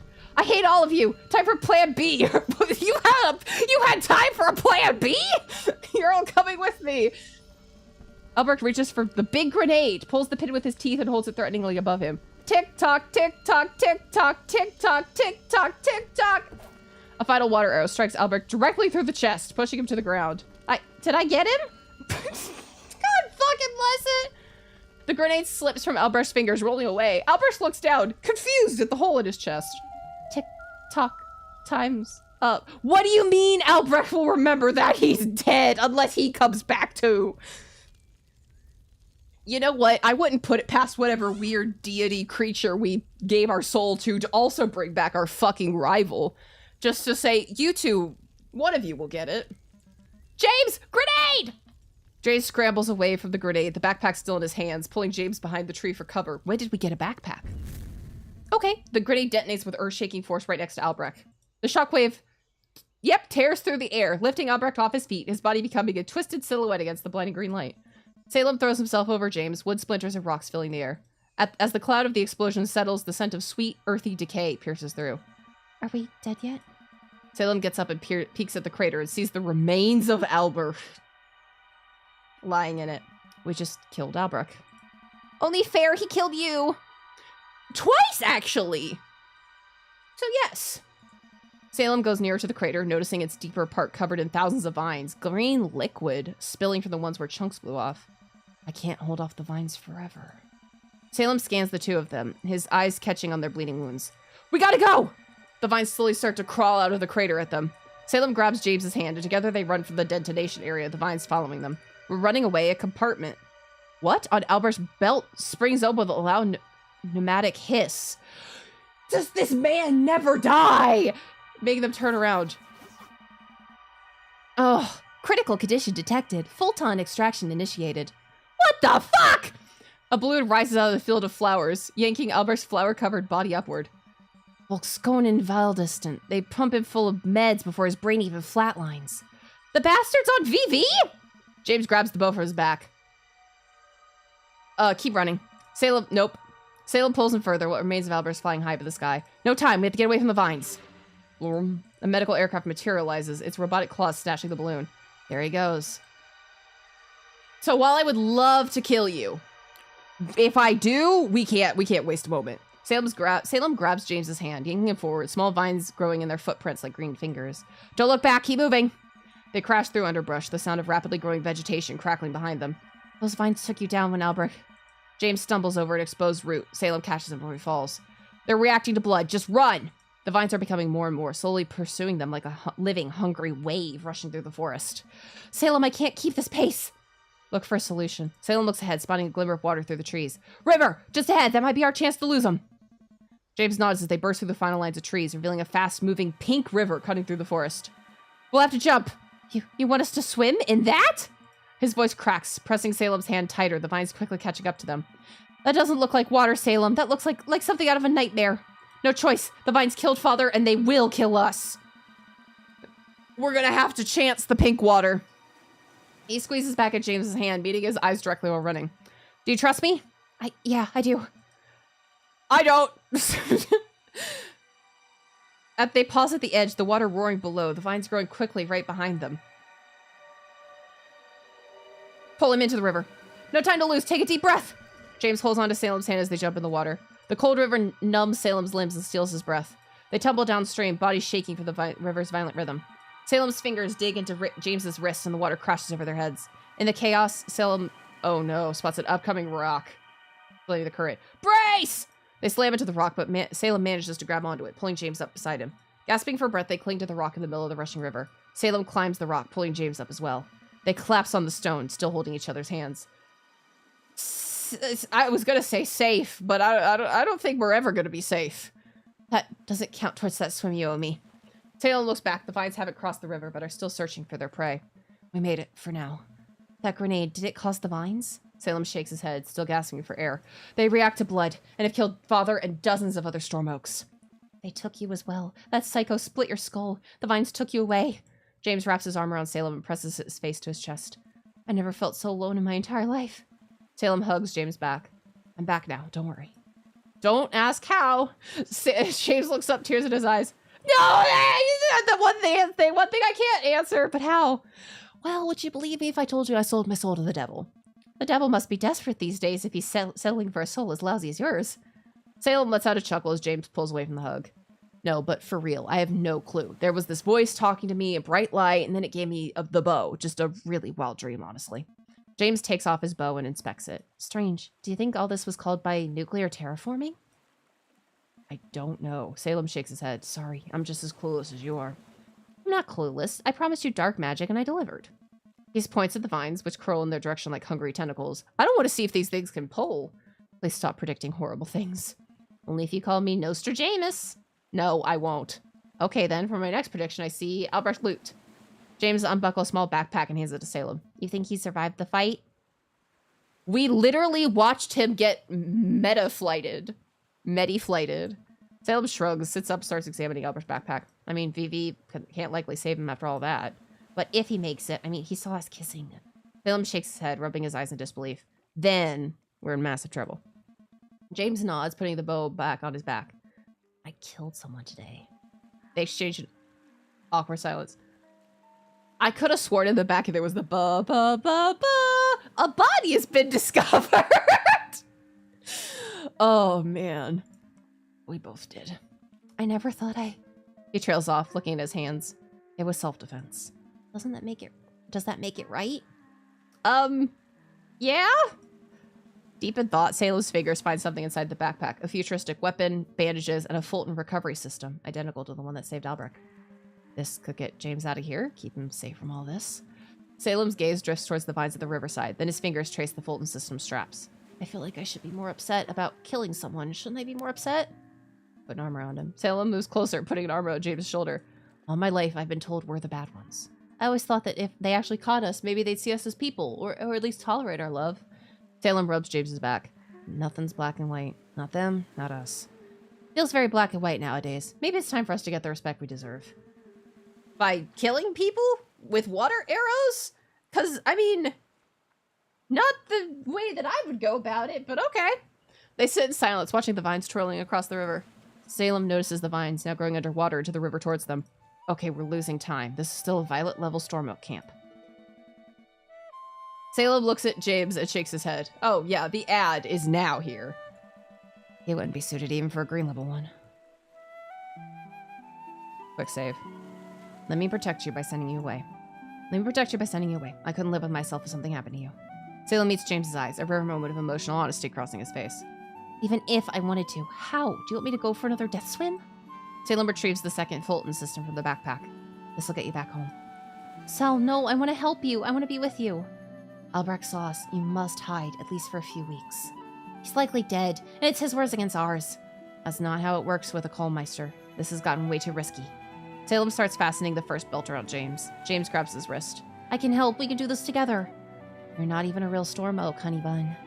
Salem's voice breaks as he attaches the other belts. I can't also lose you. I gave my soul to be here, but I can't put your life on the line. I'm not some flower that you have to protect, please. Actually, I did have to protect you multiple times, honey. Goodbye, James. Salem pushes a button on the belt. It begins to flash. A latch snaps open, revealing a big red button. Emergency evacuation mode. Ready for takeoff. James freezes with just his lips trembling. Salem, no! James turns pale, his pupils dilate, his breathing shallow. Salem's hand trembles over the button.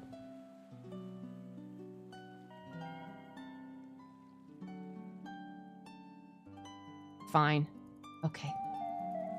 Thank you, honey bun. That means a lot to me. James pulls out a crumpled picture from the inside pocket of his shirt. He holds it out, his hands trembling. We had a promise way before the one you made with your Sylvana. James takes out a mostly dry picture. Again, Salem gasping as he recognizes it.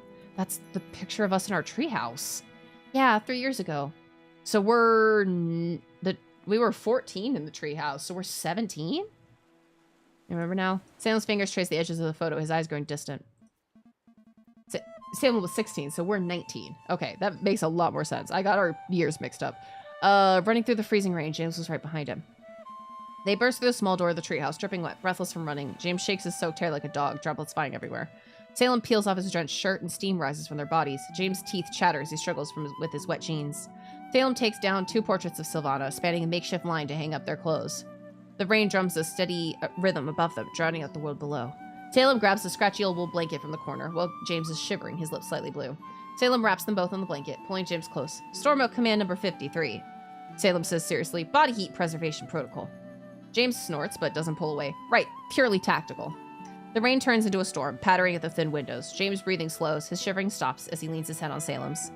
Hours later, the rain has stopped. Golden sunlight streams through the treehouse, making dust motes twinkle like tiny stars. They're still wrapped together, neither wanting to move. James reaches into his pocket and pulls out a rusty old pocket knife. His hands shake slightly as he opens it. Salem, James whispers, his voice serious for once. Let's do it. With the pocket knife? No! That's... No! Salem watches as James cuts his own finger. Oh, okay. Cool, I was confused about what we were doing. Red welling up. Without hesitation, Salem takes the knife and does the same. They press their fingers together, blood mingling. James pulls out a photo, the one Salem took of them just an hour ago, with the old instant camera. On the back in red letters, James writes their oath. Salem blinks, returning to the present moment. Do you remember now? Salem nods faintly, his breath hitching as he starts reading the oath on the photo. Salem's voice breaks as he reads each word. We hereby swear to become Blutsbrüder. Forever, to keep each other warm, secure, to help each other reach our dreams. Blutsbrüder together. Forever. Yeah, command number 74. A Blutstor is binding by honor. The gayest of all commands. I hope all Storm Oak blood brothers become spicy siblings.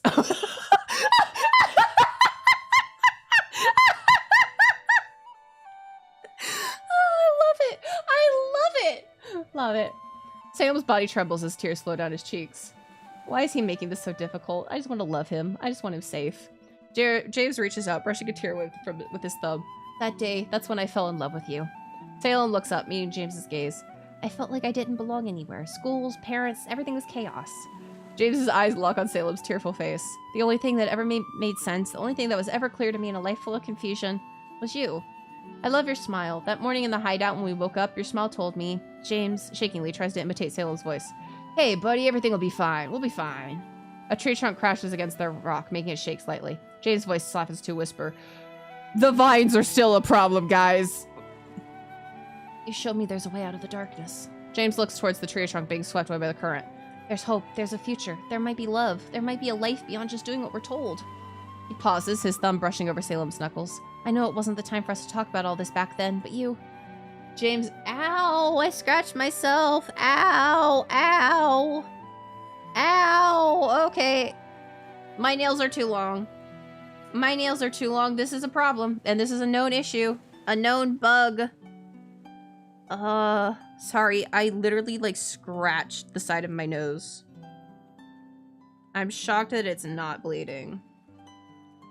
But, yeah, that's not good. Okay, well, next habit. Next, thing to do is for me to, file my nails. I gotta get a scratching post for myself.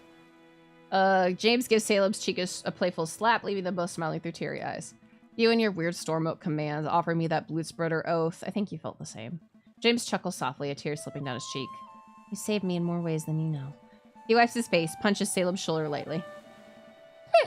Blessings. You weird dorky bastard. Salem stares at him, his breath unsteady as he cries even more. Don't ruin the moment by staying silent, letting James continue. James wipes away some more tears. You promised back then to help me reach my dream. Being here is my dream. What? Huh? Confusion? Salem speaks quietly, his voice barely audible, as he looks to the vines growing underwater towards them. Oh, the ad has begun. Alright. Goodness gracious.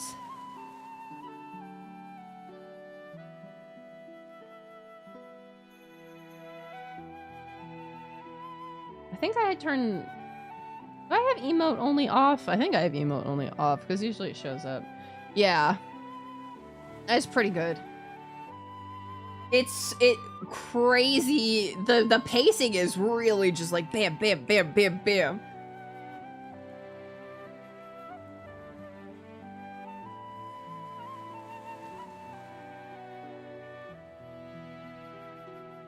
Which is not bad. It's not bad.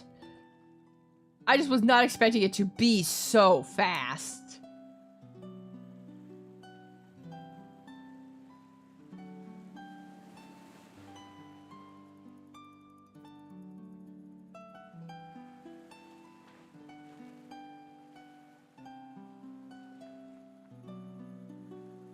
Yeah, where is our sister?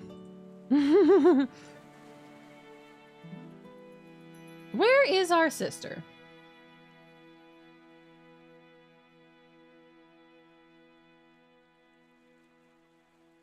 I don't know. I hope we find out soon. Yeah. We're like, fuck it. Our man is here. Yeah. I could tell I have something stuck in my teeth. It's like, ow, ow, ow. Every time I bite down, it's like weird pressure. I'm like, I know that means there's something stuck in my teeth. Ah! I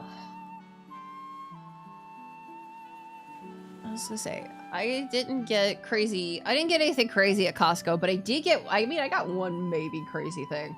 I got enough fucking laundry pods to last me like a year and a half. And I haven't even finished the one that I'm on currently. It's almost gone. It's like, I'll probably get it within the next, by like the end of tax season. But, this one is like 152 pods. And I do like 1 to 2 to 3 loads of, like at most 3 loads of laundry a week.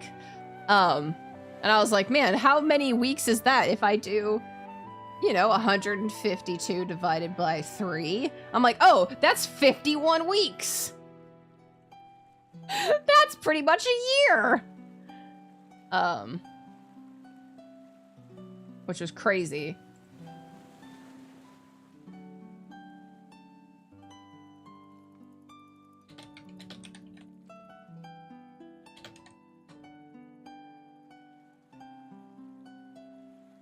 I forgot.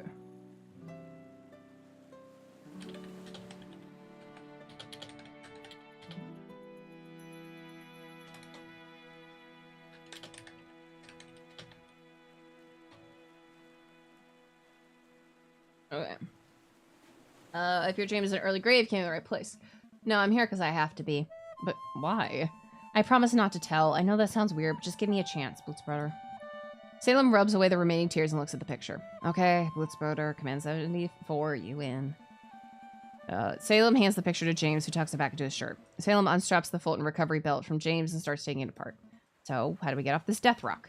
James looks towards the vines, the first underwater vines slowly creeping up the rock they're on. Way ahead of you. Salem uses the parachute ropes from the belt to tie a lasso, swinging it towards the other shore, catching a branch and then securing both of them with the other end. The vines creep up the rock, their moist smell filling the air. Ready for another swim? James nods and they jump into the river, then pull towards shore. They make it to the other riverside, and Salem unties their ropes. What was that noise? Just as he untied the rope, a buzzing alarm noise echoes through the woods. Oh, like metal hitting the floor. Hide in the bushes. Salem grabs James's wrist and pulls him towards dense underbrush. Quick, we need cover. Command number 28. Unknown threats require concealment. Always with the commands. They crouch together, shoulders touching as they hold their breath. The sound turns into a voice echoing through the forest, making the leaves shake. Attention, all remaining storm oaks. 3 hours remain until the end of the sundown. Current status, 124 storm oaks active, 76 storm oaks eliminated.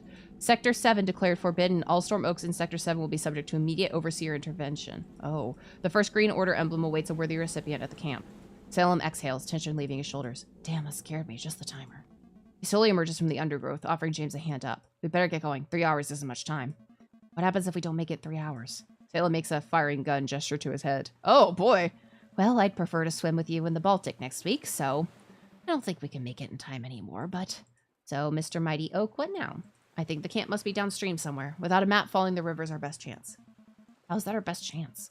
We're safer from the vines, camps are mostly along the river. It's standard storm oak protocol. Good heavens, do you know how? James catches himself, glances around, and whispers. How hot you are?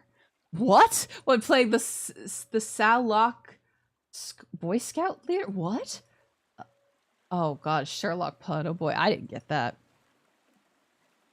Run with the joke. Salem grins. The game is afoot, Dr. Jameson. Yes, Salok. Okay, sure. Let's search the crime scene for some logs. Salem picks up a sharp rock from the riverside, its surface warm and slick. Nearby, James struggles to carry over some old logs. So, I can't tell you why I'm here. Salem tests the stone edge and starts working on the logs. But I do need the Green Order emblems if we can get our hands on them. Salem pauses his work on the logs. And then meet the Empress and make her laugh before she puts you into the barrel? Salem stands up and cleans his dirty hands on his uniform. They do the hardest background checks, even if they don't do it at this camp. Don't worry about that. I want to get these emblems, okay? Salem looks at him puzzled. What on earth is he planning? He is way too carefree. Salem tucks a long stick onto his back for steering, and they start dragging the raft towards the water. Oh, we made a raft. You know, I always love seeing you handle some wood, but this... James lets the raft down halfway into the river. This is some real craftsman magic you just did there. Very precise. Where did you learn to move your hands like that? My time as a storm oak leader. I built tons of these. The saplings back home practically made me their raft guru. They step onto the raft, the wood creaking beneath their weight. Salem runs his hands along the tied logs, testing joints with practiced precision. Not my best work, but it'll hold, as long as nobody does anything stupid. James immediately starts bouncing on the raft. God damn it, Ard's red ride grinning like a child. Of course he would do that. No need for any commands. It's working. The words dying his throat. Something goes through the air. An energy bolt. Oh, streaks through the trees, leaving a trail of ionized air and scorched bark. They're flanking us. We have to get out of here now. James' face turns ashen as he stares wide-eyed towards the source of the sound. Salem drives the steering stick into the riverbank, his muscles straining as the race scrapes into the current. So what does the almighty Stormcloak manual say about our odds here?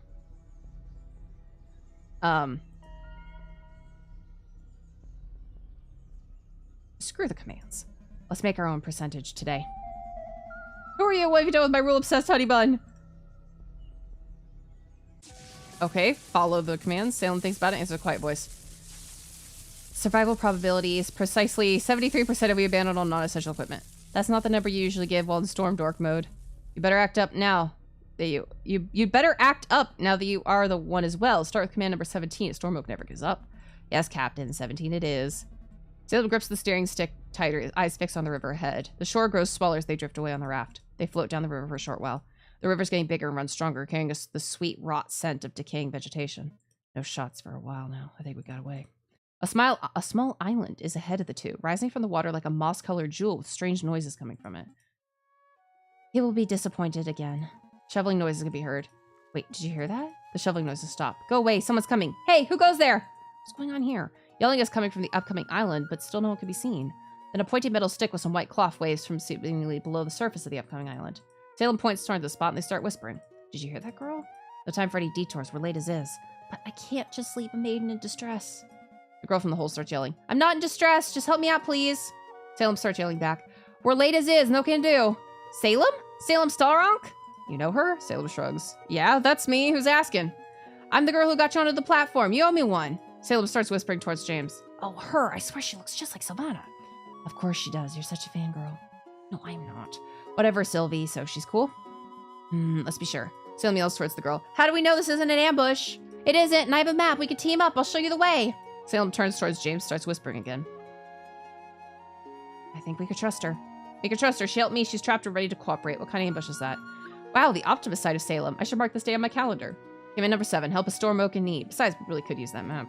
So you're going to talk about it all day or actually help me? She certainly has the storm oak attitude down. Let's get her out. All right, we'll save the girl. Your wish is my command. Oh, trusting one. I really thought that said thrusting.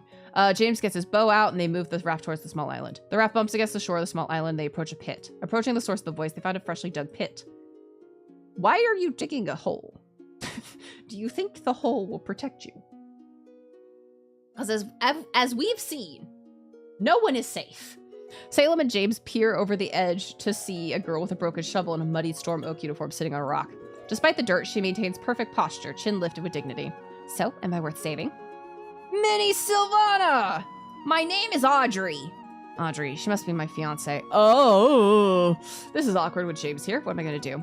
Hey, Audrey, thanks for helping me out the platform. This is my best friend, James. My name is Salem. You're Salem Stallrank, son of Minister of Technology, Matthaus Stallrank. Someone did her homework. I'd be a pretty bad politician if I didn't know about him. So you are Sylvana after all. Audrey rubs her eyes and shakes her head. Ignore him, please. Let's get you out. She grabs the steering stick and Salem pulls her up. Thanks for trusting me. She brushes dirt from her uniform. I owe you one, and I always keep my word. Why don't we start by having you show us the map? Sure, but let's get away from here first. Yeah, you know, we should. James points down to the broken shovel as they move towards the raft. So why the shovel? Did you try to rescue someone from the vines? No, I was just testing a little theory of mine. Make a joke about her digging to hell. The theory being you digging a hole directly to hell? Audrey looks up and smiles. You are dead on, and I can confirm, since I didn't find anything, that we're already in it. You know what? I like Audrey. She's funny. They all step onto the raft and Salem quickly pushes it back into the river currents. I could have told you that without a shovel. So are you Audrey Richter, the daughter of our finance minister, Waldron Richter? I see your father's told me about me. I saw what happened to him back at the train. My condolences. I just wanted to say that this changes nothing about our father's disgust. Audrey pauses, gives James a measured side glance before returning her attention to Salem. Agreements.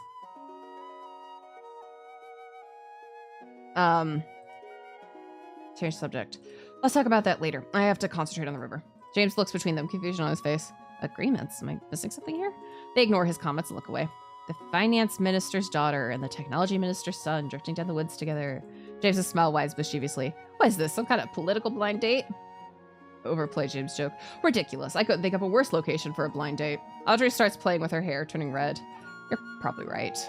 Audrey nods a bit embarrassed and flashes Salem a smile. Huh? Maybe skip jokes like that next time. You're making the lady blush. Sorry, your shyness. Won't happen again. Oh, don't worry. Can she tell? Does she have gaydar? Jokes like that will definitely happen again when he's around. Oh, fuck! An energy bolt streaks through the forest, leaving a smell of ionized air. James and Audrey freeze, their eyes widening as they stare towards the source of the sound. Salem takes his steering stick out of the water as a muffled explosion echoes in the distance. Everyone down. They all lay down. Is this safe? Not much else we can do. Audrey gets out her map and starts whispering. I guess this is as good a time as any. Yes, but quiet. Be ready to jump off the raft. James and Audrey nod as they look at Audrey's map between them. Oh boy, high-stakes political scheming with the minister kids.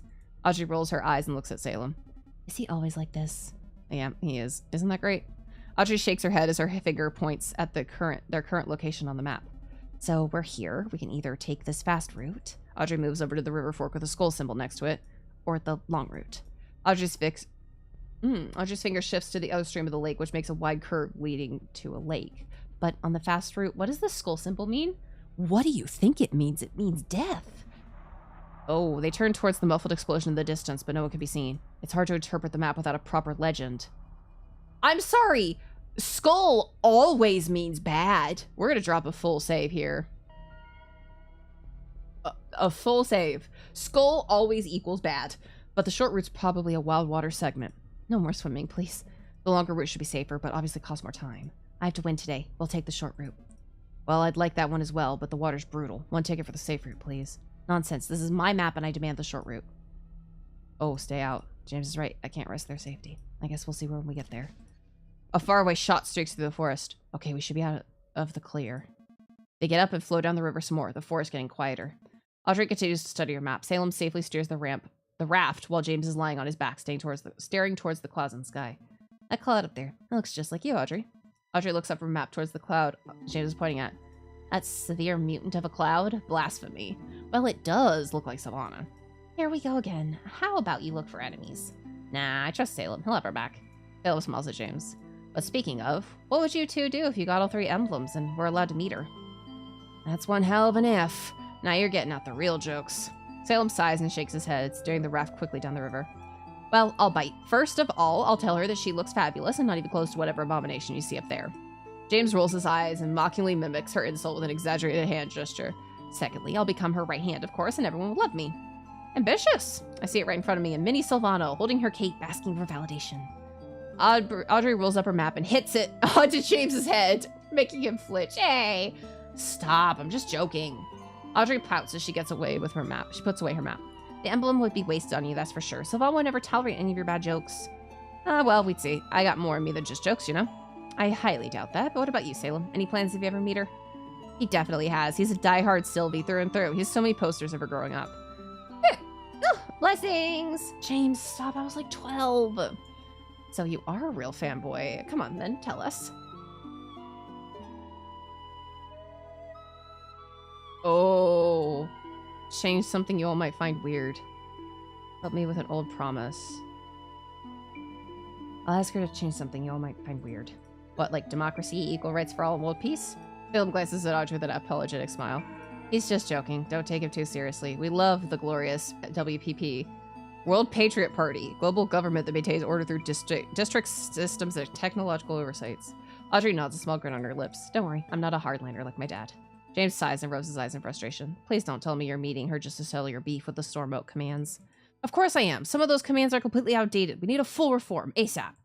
Honestly, Salem's right. Reform is long overdue. See, she gets me. Just promise you'll bring up that whole equal rights thing afterwards, okay? All of us green bloods already have equal rights, silly. Salem shoots James a sharp look, but I'll see about what I can do. Nevertheless, oh, he's not. Oh, and Salem is saying we can't let Audrey know that you're not. Okay, nevertheless, only one of us can get all 3, making us all rivals. Audrey stops. Oh god, buzzing alarm noise over the river. She gets out a device that unfolds like a telescope and turns into a sword and goes into a defensive position. We're under attack! No, it's just another announcement. We must be closer this time. Audrey lowers her sword, embarrassed by her mistake. No, honestly, understandable. Oh, yeah, right. I hope no one's managed to get their hands on my emblem. The sound again turns into a voice, echoing through the forest, making the leaves shake. Attention all remaining storm Oaks. 2 hours remain until the end of sundown. Current status, 95 Storm Oaks active, 105 Storm Oaks eliminated. Sectors 3 and 9 are now also declared forbidden. 12 Storm Oaks eliminated by Overseer's intervention to Sector 7. The first Green Order emblem awaits a worthy recipient at the camp. Only 2 more hours? So many dead. There's still time for us to win. Let's get serious. James gets up and examines Audrey's sword with great interest. Oh, hey there! Napoleon has a sword. Actually, my uneducated jester, this is an epee. Audrey strikes an elegant pose. Oh, an epee! I'm training to become one of the world's best fencers. Okay, take a close look at it. Salem steps closer and inspects her epee. There's even a club at our school if you're interested. Fencing, huh? Probably a good way to bond after this camp. Playing with a glorified shish kebab skewer isn't his style. James strolls over to Salem and casually drapes an arm around his shoulder. This summer, he'll start a real sporty Storm Oak thing. Let me guess, you play boomerang and catch it with your forehead. Cutting remarks, or Lady Barong. I swim in the ocean. Outside swimming? In natural water? Audrey looks skeptically at the rushing river. Is that even a real sport? Do you even know how many people drown in open waters each year? You just have to listen to the ocean. James gestures a wave in front of him. Out there, it feels like I can finally be myself. James smiles and closes his eyes. Away from all the craziness. Free, in love with life, and happy. James opens his eyes and smiles towards Salem. Maybe she shouldn't have gaydar. So, no competitions? James takes his arm off of Salem and crosses them, shooting Audrey a condescending glance. Why would I? I do it to free my mind. There aren't many places left where you can do that. I mean, yeah, this world doesn't sound like there's a lot of places where you can do that.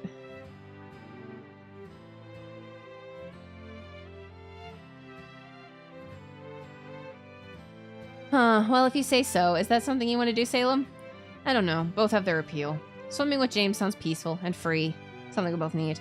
But if you had to choose, well, if I had to choose, I want to go swimming with James. Swimming out on the ocean would be nice. James smiles while Audrey pouts and looks away.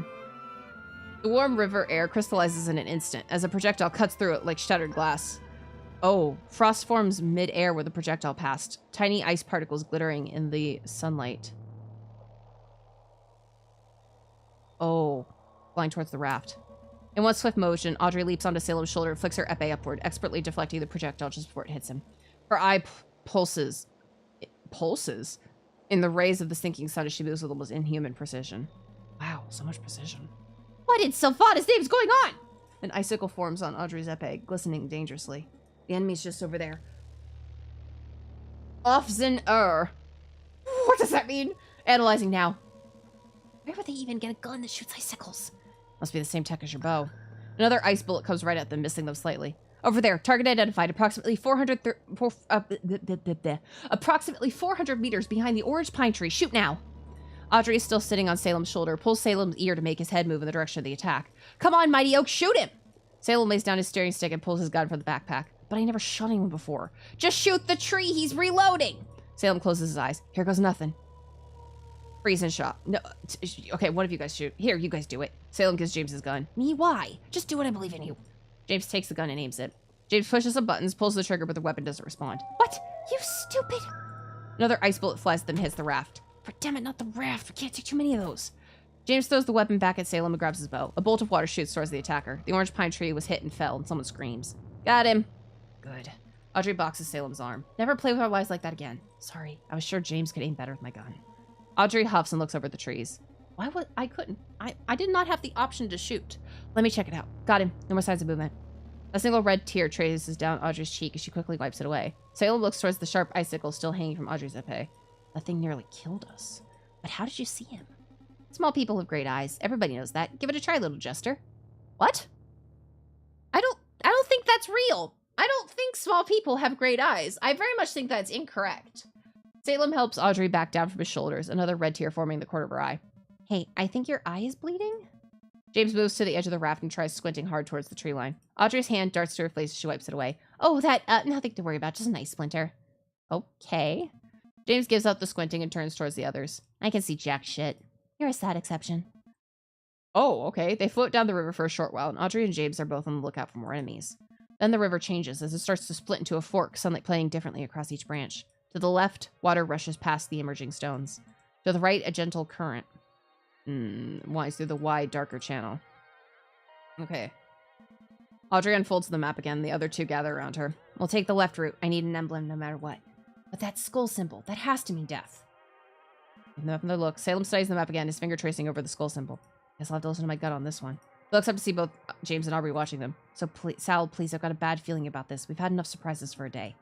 We need that emblem, Stalronk. Our parents count on us. My dad, I can't disappoint him. Sounds like I'm choosing more than just a route. But with the raft already taking a hit from the ice bullet, we really should take it slow and easy. Who knows how bumpy the shorter route will be.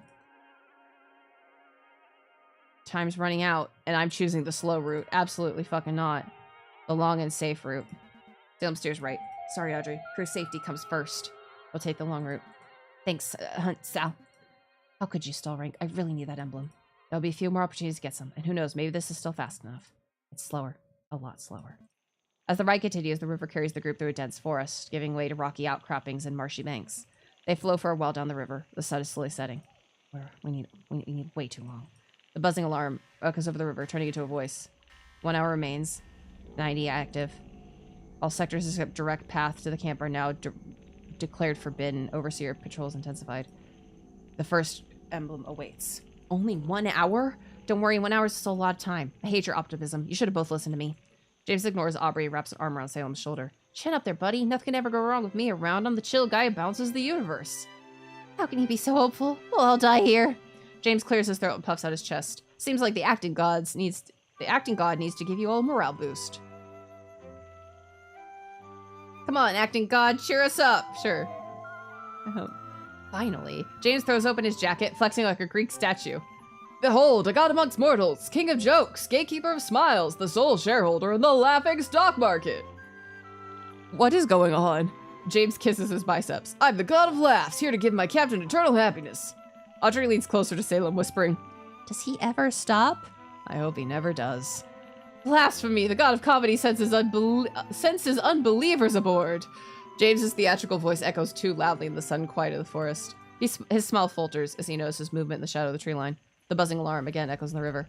Hasn't been an hour. All stormcloaks. Oh no. Oh, Lynn! Oh, our sister got it! No additional. Come to the camp force and avoid elimination. Take part in the exhibit tomorrow. Lynn made it? I can't believe it. I guess the equipment really made the difference.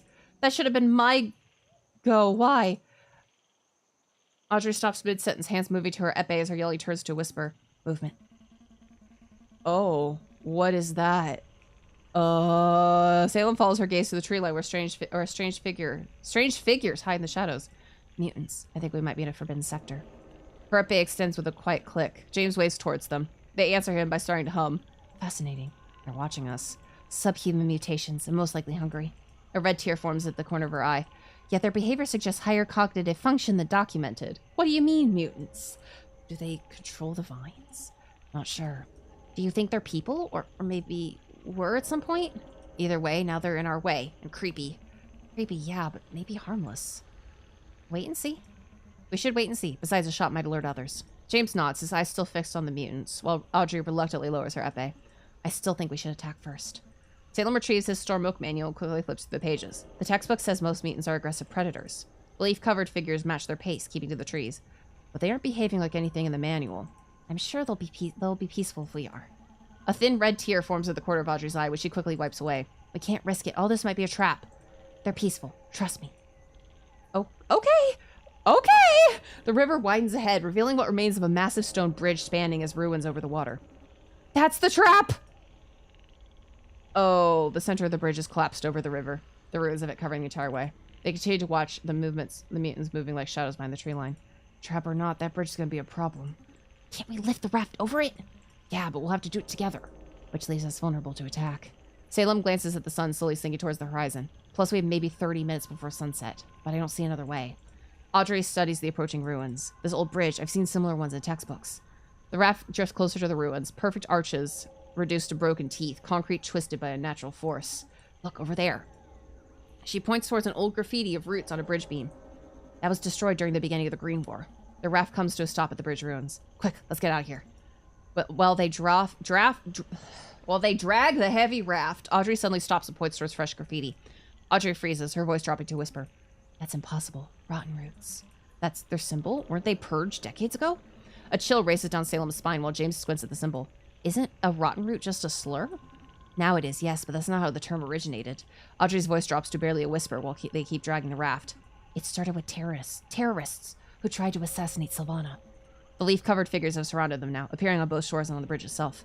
They begin an even, low, eerie hum and raise crude bows, arrows knocked but not yet drawn. It was a trap all along. The raft catches on a rusty metal rod sticking out of concrete ruins. It's stuck! What now?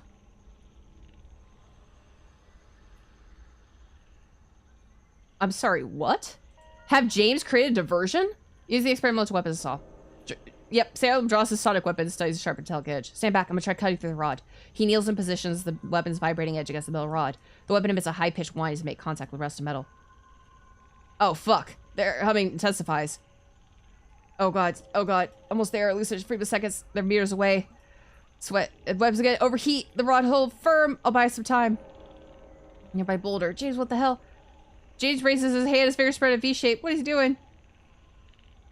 Oh? The humming stops abruptly. The figures lower their bows, watching James' fingers closely. Salem and Audrey manage to free the raft and drive it across the grasp. James maintains his stance, one hand shakily adjusting something inside his jacket. James, come on. James jumps down and rejoins them. What was that? Just something my father taught me. But isn't that a forbidden finger sign?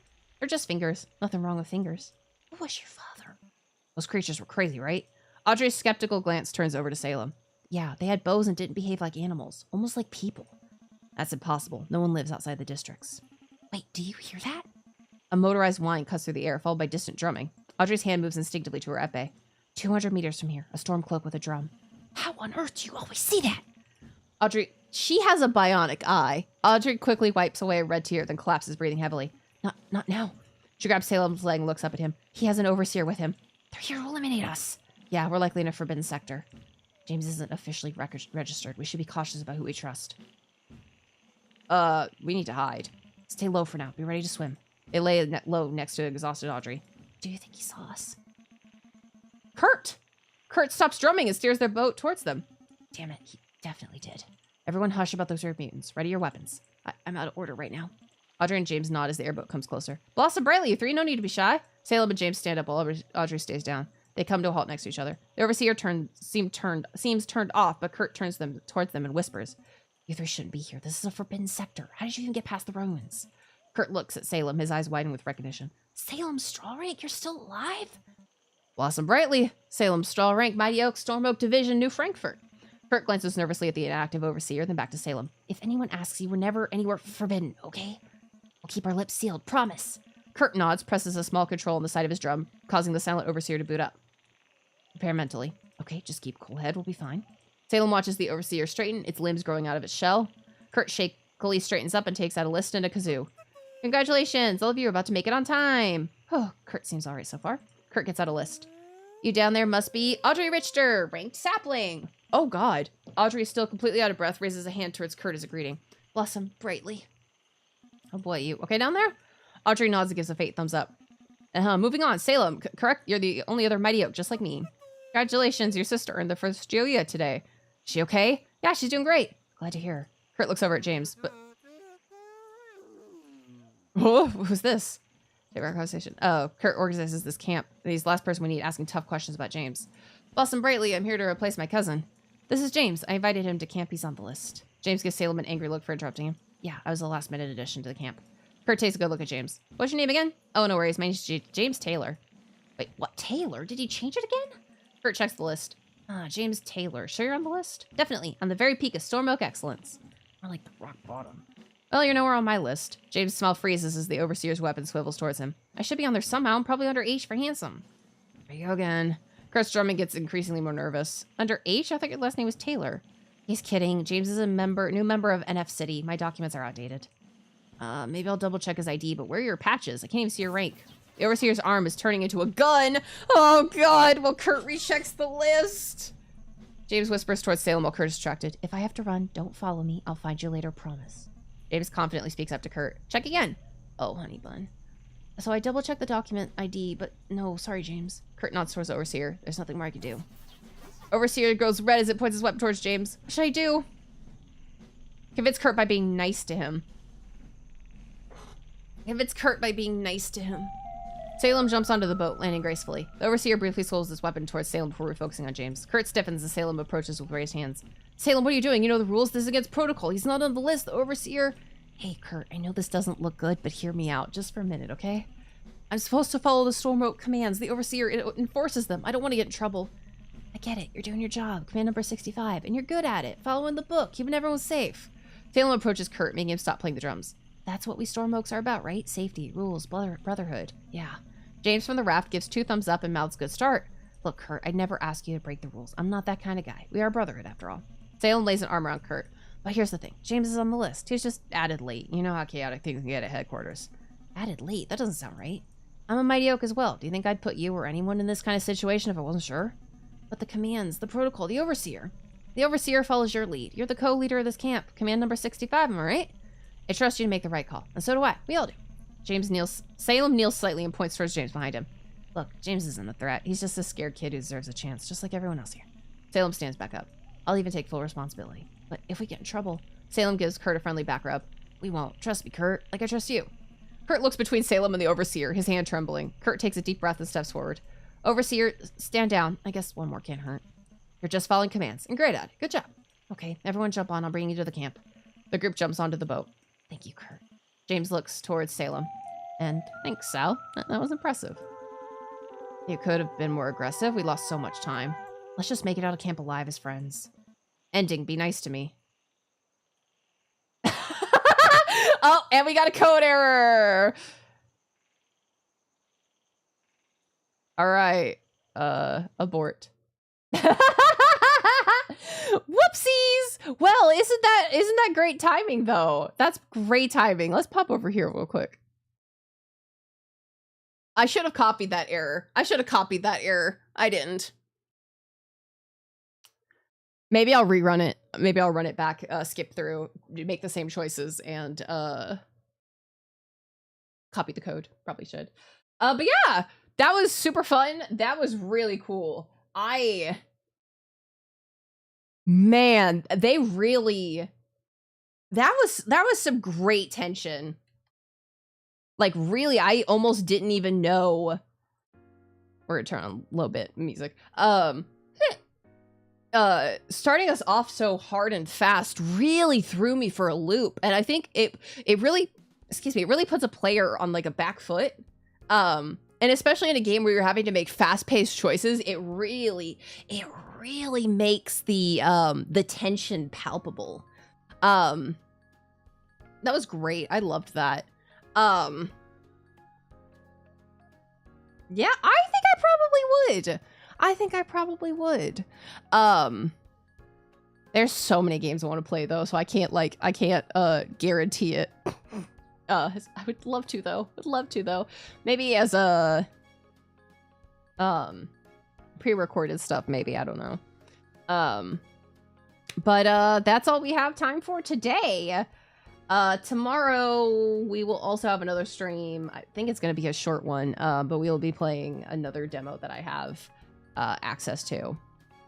It is... That's invitations. Irene the Window. That's what we'll be playing tomorrow. And then we'll be going back into more metaphor. But yeah. So let's pop over here without further ado. Well, thank you everybody so much for stopping by. You all know the usual song and dance. If you're not already following me on social media, I'd appreciate it very much if you would. As well, if you're not already a member of our Discord server, I would love to see you there. We have a lot of fun. And yeah. This was very fun. I very much enjoyed this. And remember, if you are interested in trying the demo out for yourself, it is free. And you can find it here on Steam. Yeah. Well, until tomorrow, I hope you have a wonderful meowing, afternoon, evening, whatever time it is for you. And, well, without any further ado, bye! Bye!